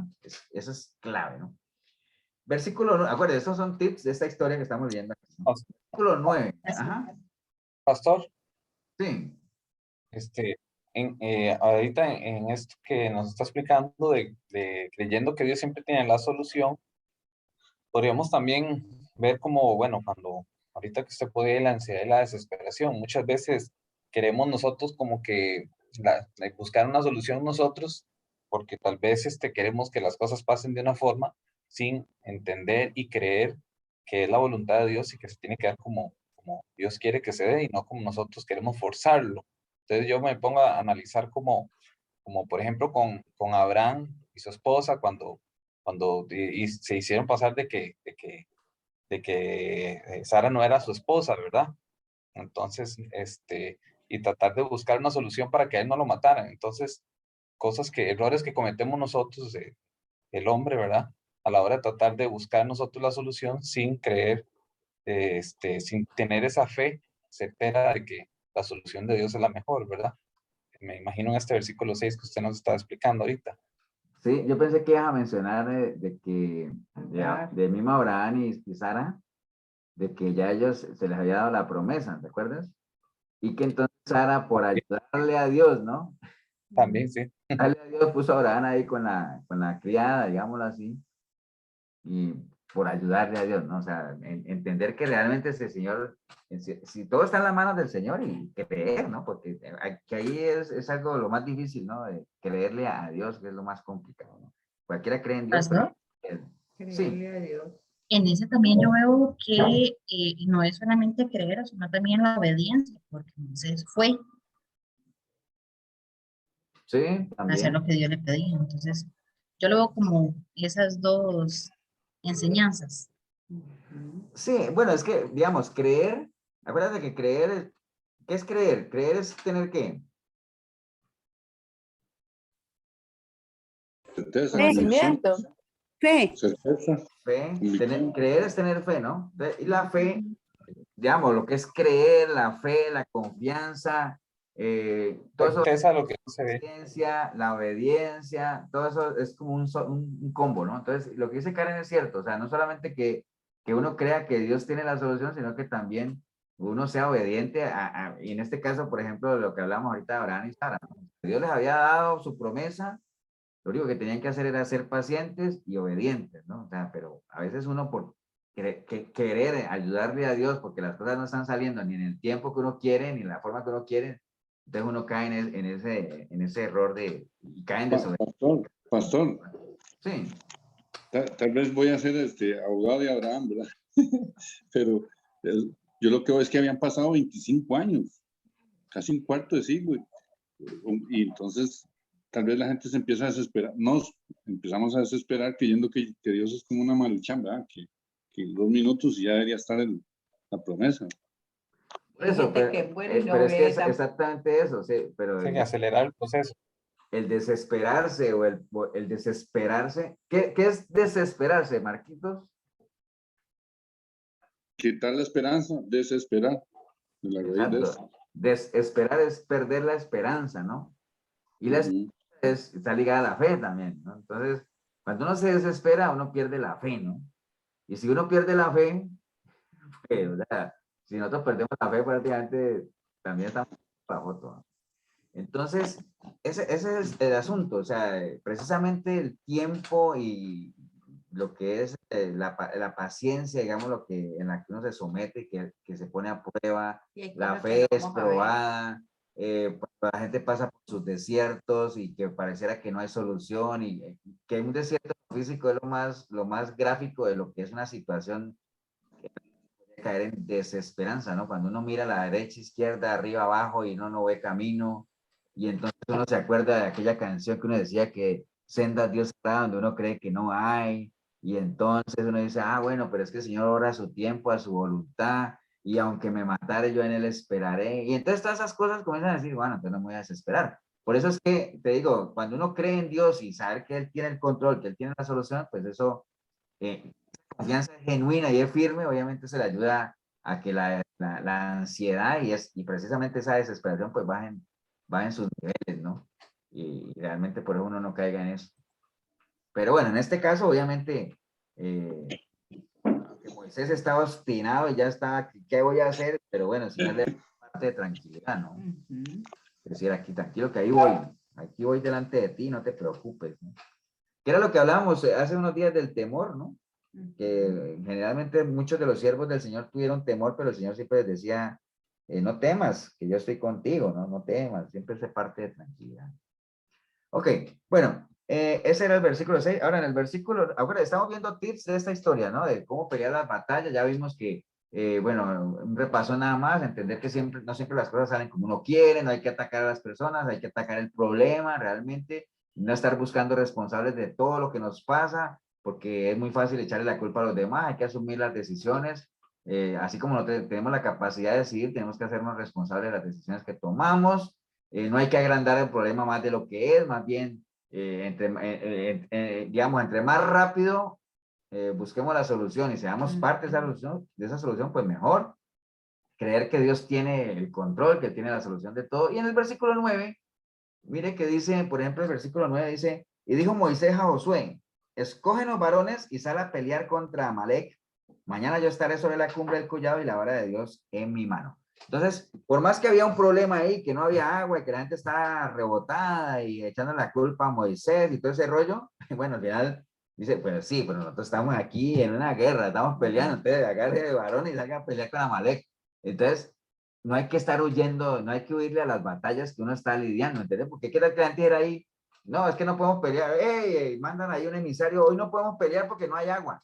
¿Me entiendes? O sea, eso no, eso es como que uno uno tenga que ir a trabajar y ahorita que me acuerdo de algo muy cocoso, decir, no, voy a llamar a mi jefe y decirle que no voy a ir a trabajar porque no hay agua, no, no, ¿será qué hace? Pero tiene que ir a trabajar.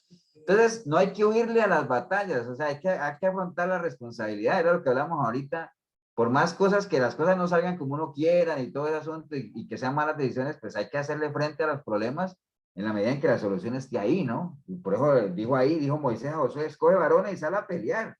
Yo voy a estar mañana ahí con la vara de Dios en mi mano, pero esa pelea no la podemos eludir, no le podemos huir a la batalla, hay que afrontarla, ¿no? Entonces, ¿cómo pelear esas buenas batallas? No hay que huirles. Ahora, ustedes dirán, pastor, pero usted dijo ahora que a veces huir es bueno. Sí, en la medida en que uno sepa que tiene las de perder, ¿no? O sea, estoy ahí, pero obviamente, imagínate lo que le está diciendo él ahí, yo voy a estar ahí y la vara de Dios en mi mano, o sea, qué más prenda de garantía hay ahí? O sea, ya si uno oye, eso es cobardía, ¿no? Y miren el versículo 10, dice, e hizo Josué como le dijo Moisés, peleando contra Amalek, y Moisés y Aarón y Hur subieron a la cumbre del collado. Entonces, como quien dice, cada uno estaba en el lugar que le correspondía, ¿no? Mientras Josué estaba peleando, Moisés y Aarón y Hur subieron a la cumbre del collado. Entonces, cada uno en su lugar correcto, ¿no? Entonces, ¿cómo pelear una buena batalla? Que cada uno de los que estamos peleando esté en el lugar que le corresponde estar, ¿no? ¿Acuerdan ustedes cuando Elías se fue y se metió en una cueva por allá? Huyendo por cobardía, porque eso fue cobardía, porque realmente él no tenía por qué estar huyendo si él tenía el respaldo del Señor, ¿no? Entonces, él debía haber afrontado la situación y fue y se escondió en una cueva. O sea, él estaba en el lugar que no le correspondía. Ese no era un lugar como para una persona de ese calibre, ¿no? Entonces, en este caso, que estaban peleando la buena batalla aquí, en esta historia que estamos leyendo, peleando la batalla que les tocaba pelear, que no huyeron, o sea, la afrontaron, y dijeron, bueno, cada uno en su sitio, Josué peleando y nosotros vamos a subir a la cumbre del collado, porque allá es donde cada uno tiene que estar, ¿no? Entonces, cada uno tiene que estar en el lugar que le corresponde en esto de pelear la buena batalla. Y ya finalmente esta historia, digámoslo, lo que es el trabajo en equipo. Miren el trabajo de equipo en el versículo 12. Dice, y las manos de Moisés se cansaban, por lo que tomaban una piedra y la pusieron debajo de él, y se sentó sobre ella, y Aarón y Hur sostenían sus manos, el uno de un lado y el otro del otro, y así hubo en sus manos firmeza hasta que se puso el sol, y Josué deshizo a Amalek y su pueblo al filo de espada. Entonces, miren el trabajo de equipo. Josué ya con su gente a filo de espada, peleando con Amalek, ¿cierto? Los otros acá con la piedrita, Moisés sentado ahí, como él se cansaba, entonces, bueno, tú súbele la mano izquierda, yo le subo la otra, o sea, trabajo en equipo, ¿ah? Moisés orando, Aarón sosteniendo las manos y Josué peleando. Entonces, trabajo en equipo, ¿no? Aquí tenemos que trabajar en equipo. Ahora, ustedes dirán, pastor, pero trabajo en equipo, ¿cómo así? Si de pronto yo estoy lidiando mi propia guerra espiritual, donde soy yo solo, que voy a estar en equipo yo aquí. Bueno, ¿con quién haríamos nosotros de equipo?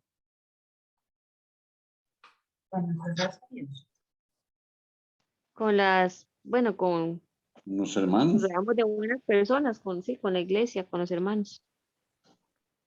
Pero sigamos, si estamos lidiando nuestra guerra espiritual, nuestra batalla, acuérdense que la guerra espiritual es la que nosotros lidiamos dentro de nosotros mismos, ¿eh?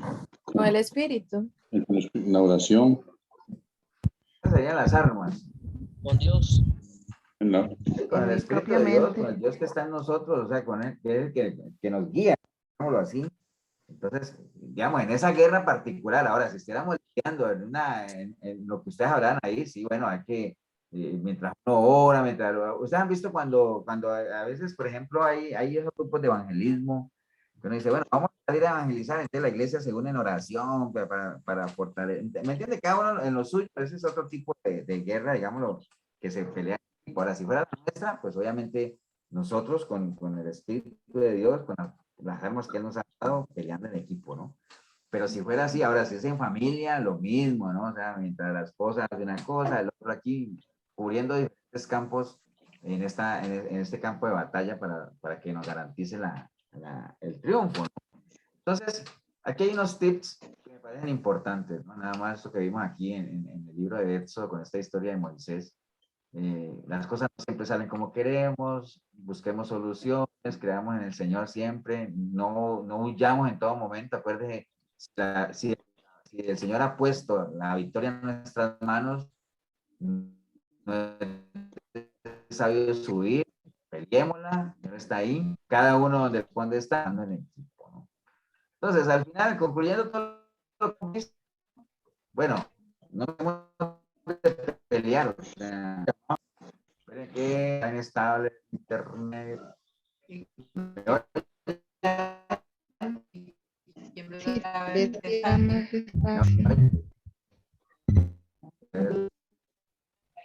Uno, dos, tres. ¿Están oyendo? Uno, dos, tres. Sí, señor. Ahora sí. Ahora sí. Sí, señor, ahora sí. ¿Sí me oyen? Bueno, Sí. nada más, ya estamos. Nada más, recuerden, no nos cansemos de pelear, ¿no?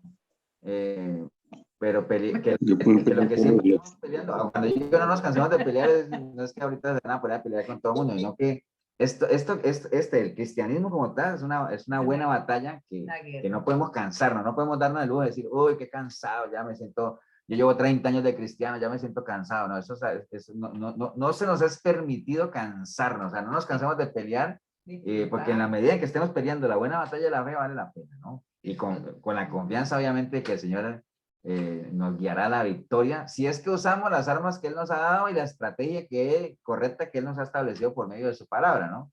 Eso lo tenemos claro, ¿no? Y aquí hay dos ejemplos tremendos, dice 1 Samuel 17:45, entonces dijo David al filisteo, ya todos saben quién es el filisteo, ¿no?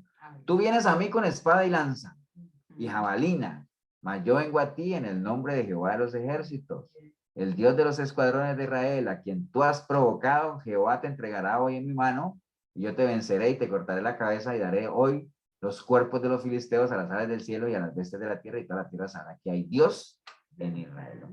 Entonces, esa es la manera de pelear la batalla, ¿no? O sea, por más que el enemigo venga armado, venga muy fuerte, lo que sea, bueno, si vamos en el nombre del Señor, o sea, no tenemos nada, porque más grande es el que hay en nosotros, ¿no? como le decían ahí, allá hay gigantes, allá hay de todo, nos van a aplastar. Bueno, sí, hay gigantes, pero mayor es el que está en nosotros, ¿no? Esa debe ser la actitud, esa debe ser la posición correcta, ¿no? Bueno, lo otro es lo que está en Primera Reyes 20:13, allá hay un asunto ahí del rey de Israel, de Acab, y dice, he aquí un profeta vino acá, la Biblia no habla aquí qué profeta era, habla de un profeta, he aquí un profeta vino acá, rey de Israel, y le dijo, así ha dicho Jehová, ¿has visto esta gran multitud? He aquí que yo te la entregaré hoy en tu mano, para que conozcas que yo soy Jehová. Y respondió Acab, ¿por mano de quién? Él dijo, así ha dicho Jehová, por mano de los siervos de los príncipes de las provincias. Y entonces dijo Acab, ¿y entonces quién va a comenzar la batalla? Le dijo, bueno, pues tú la tienes que comenzar, ¿no? Sí. No sé si ustedes conocen esta historia de Acab. ¿La han leído? Esa de dónde, o sea, ¿de dónde vino este texto, digamos así, o qué era lo que estaba pasando? ¿Sí se acuerdan o no?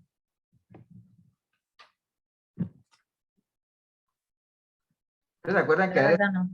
él estaba sitiado, ¿no? Emma, vamos a leer un poquitito nada más para que por el rey de Asiria, ¿no? Que le mandó a decirle, mira, todo lo que es tuyo, todo lo tuyo es mío, y que viene aquí, y él le dijo, sí, está bien, señor. Todo es mío, todo te lo voy a dar, y después le mandó a decir, bueno, hasta tus hijos y tus mujeres, todo eso me lo tienes que dar. Entonces resulta que acá reunió a los ancianos y le dijo, así parafraseando, ¿no? Le dijo, mira que ese señor me está diciendo que todo lo mío es de él, y yo se lo voy a dar, pues yo no, y entonces mismo le dijeron, no le des nada, no le pongan a darle nada. Entonces, digamos, como dice, y entonces yo qué voy a hacer, porque él es muy poderoso. Entonces ahí es donde viene el profeta y le dice, tranquilo, que el Señor va a poner la victoria en tus manos y todo ese asunto, y le dice, y él dice, ¿cómo? Y entonces así de bueno está el asunto. ¿Y quién va a ir a pelear? Y yo, pues tú tienes que ir a pelear, tú tienes que ir a pelear. O sea, el Señor te va a dar la victoria, pero tú tienes que pelear. Así es. ¿Creemos que el Señor nos va a dar la victoria? Sí, pero tenemos que pelear. O sea, no nos vamos a quitar de encima de que nosotros tengamos que pelear si es que queremos victorias. O sea, no podemos tener victorias si no tenemos batallas, ¿no?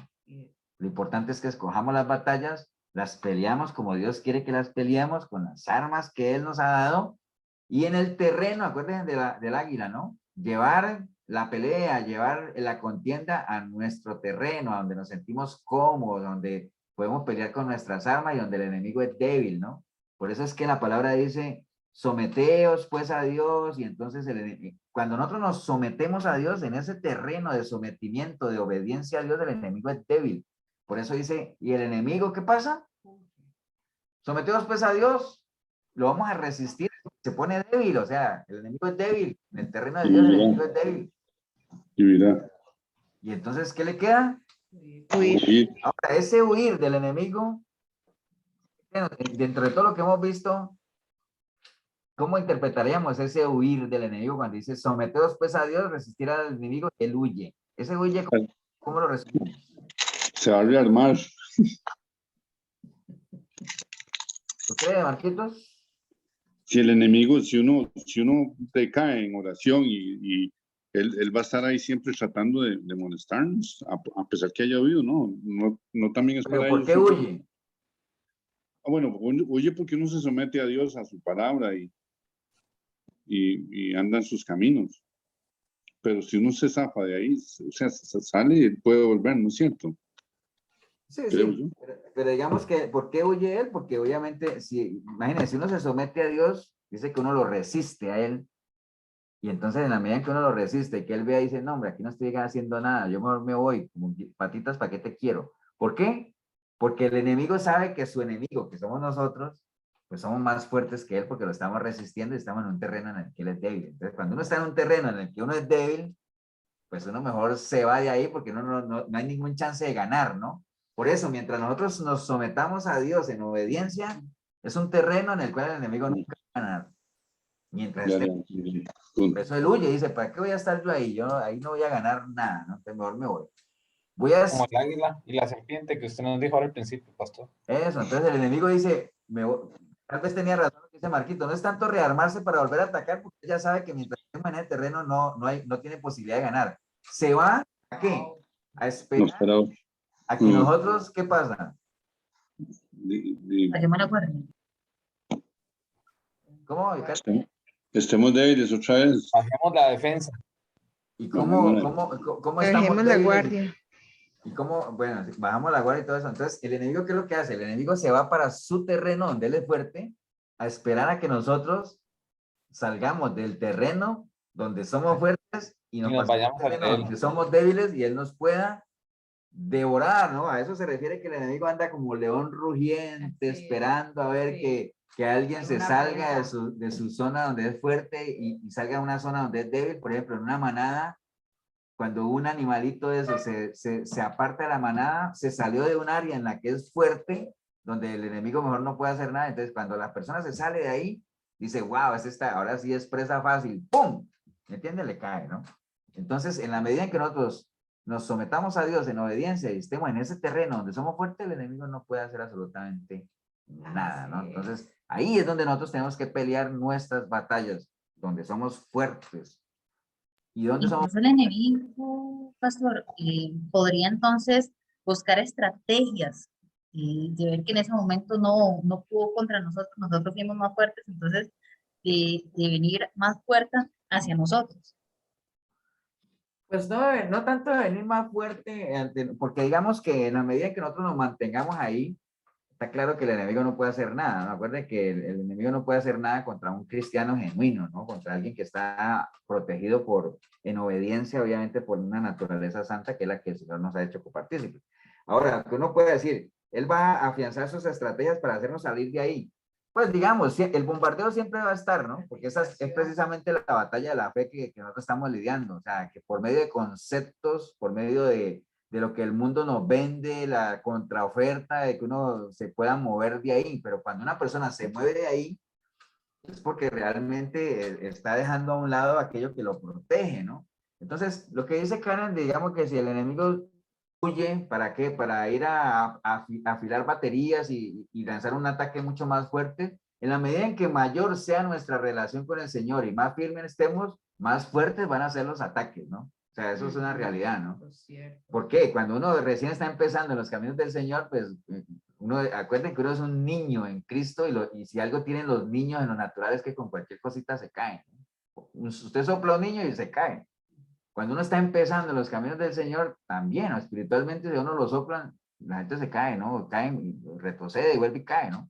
Entonces, en la medida en que uno sea más fuerte y uno sea un atleta, como dice Pablo ahorita, es que soy un atleta ya bien formado, con resistencia, pues mayores van a ser los ataques para apartarlo a uno de ese terreno en el que uno es fuerte, ¿no? Entonces, por eso es que a veces la gente dice, es que Satanás, y Satanás dice, pues, ¿cuál Satanás? Satanás debe estar tratando con siervos del Señor, pero de alto nivel, ¿no? Con nosotros tratará algún demonio ahí de cuarta, ¿no? ¿Me entienden? Pero la gente a veces habla con esa propiedad, es que le pisa la cola a Satanás, y digo, pues, Satanás.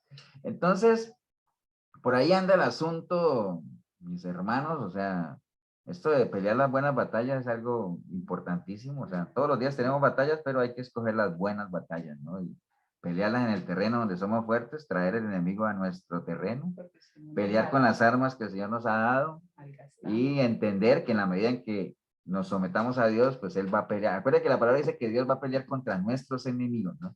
Entonces, pero aseguremos de que nosotros estamos del lado del Señor para que Él tenga claro cuáles son nuestros enemigos, ¿no? Pero a veces la gente cree que Dios pelea sus batallas y están en el otro bando, ¿no? Eso es un grave error, ¿no? Por ahí anda el tema, ¿no? Voy a dejar de compartir la pantalla. Pastor. Agregar algo para cerrar. Pastor. Desgasta con Sí. tantas peleas. Ahora que estaba hablando de Acab, que es uno de los reyes más malos, y que se casó con Jezabel, ¿verdad? Estaba viendo que él... ¿Me oye, pastor? Sí, sí. Que a pesar que él fue un rey tan malo, Dios con amor se le acercó y lo salvó en la primera vez. Y aún así después él no reconoció que Dios era el que le había dado la victoria. Después lo salvó una segunda vez y tampoco le dan a Dios el reconocimiento. Entonces yo, viendo eso en nuestra vida, uno también debería ser agradecido cuando Dios lo salva de algo a uno, ¿eh? Y a veces hasta lo salva sin saber uno, ¿cierto? A veces pasa, pero acuérdate que eso es en la medida que uno permanezca en él, ¿no? O sea, sí hay situaciones que uno no valora, ¿no? O sea, Mucha gente, o sea, ¿cuánta gente no hemos visto al mejor estilo del pueblo de Israel viendo señales, viendo la mano del Señor y todo? Porque acuérdate, Marquitos y el resto, que las señales, todo eso nunca ha sido una buena estrategia para que la gente realmente crea y se someta a Dios, ¿no? O sea, nunca ha sido para Dios una buena estrategia las señales, los prodigios y todo eso, porque entre más bendición, más rebeldía, muchas veces, ¿no? Es una realidad desde los tiempos de Adán y Eva, ¿no? Sí, Fernando. Pastor, ahí cambiando, bueno, no cambiando el tema, pero sí, que hice la tarea un momentito de lo que usted nos dijo ahorita de Pablo, y estuve examinando ahí del apóstol Pablo, de que, bueno, los que dicen que saben, ¿verdad? O los que han escudriñado ahí fechas y eso, dicen que él nace 5 o 10 años después del nacimiento de Jesucristo, entonces son contemporáneos. Por ahí andan las fechas de 5 a 10 años, y que cuando en el año 36, después del nacimiento de Cristo, ¿verdad? Podríamos hablar de que Pablo tenía 26, 31 años, por ahí estaba joven, es donde viene bueno, donde Saulo deja de ser Saulo, ¿verdad? Conoce a nuestro Señor en el desierto, y ahí empieza el ministerio, y es asesinado, más o menos en el año 67 después de Cristo. Entonces, más o menos ahí para que hagan números, sacan la calculadora, y más o menos por ahí anda el ministerio de Pablo, ¿verdad? Un poco más de 30 años. Y eso era lo que Bueno, quería. Fernando, gracias. Ok, bueno, vamos a orar, vamos a dejarlo ahí. Digamos, es más o menos, este es como el mismo ejercicio, ¿no? Cuando a algunos de ustedes les toque, digamos, algún grupo de principios, como les decía, es básicamente hacer esto, ¿no? O sea, como tratar de buscar alguna historia bíblica ligada al principio, y que nos sirva, digamos, en nuestra vida cotidiana, cómo aplicarlo, obviamente amparado, respaldado por la palabra. Pero bueno, vamos a orar, vamos a darle gracias a Dios. Regálanos una oración ahí, Marquitos, tú que estás ahí ya en cámaras ahí para verte la carita. Yo, entonces. Gracias, Señor, una vez más, Señor, porque por todo lo que nos has dado hoy y todos estos años atrás, Señor, te damos las gracias porque oímos tu palabra, Padre, y hicimos caso, Señor, hasta el momento de esa palabra, Señor, y nos tienes hoy a tu lado, Señor. Te damos las gracias por esta prédica, por esta enseñanza, Señor, por el pastor y la pastora y ellos, y por mis hermanos también, que estamos en la lucha, Señor. Te pedimos por ellos para que los cubras y nos sigas dando entendimiento, Señor, para crecer cada día, Señor, y estar siempre atentos a tu voz, a tu enseñanza, Señor, que con cuerdas de amor siempre nos jalas, Padre eterno. Bendito y alabado sea, Señor, y una buena noche para mis hermanos, para mí. Amén. Amén. Amén.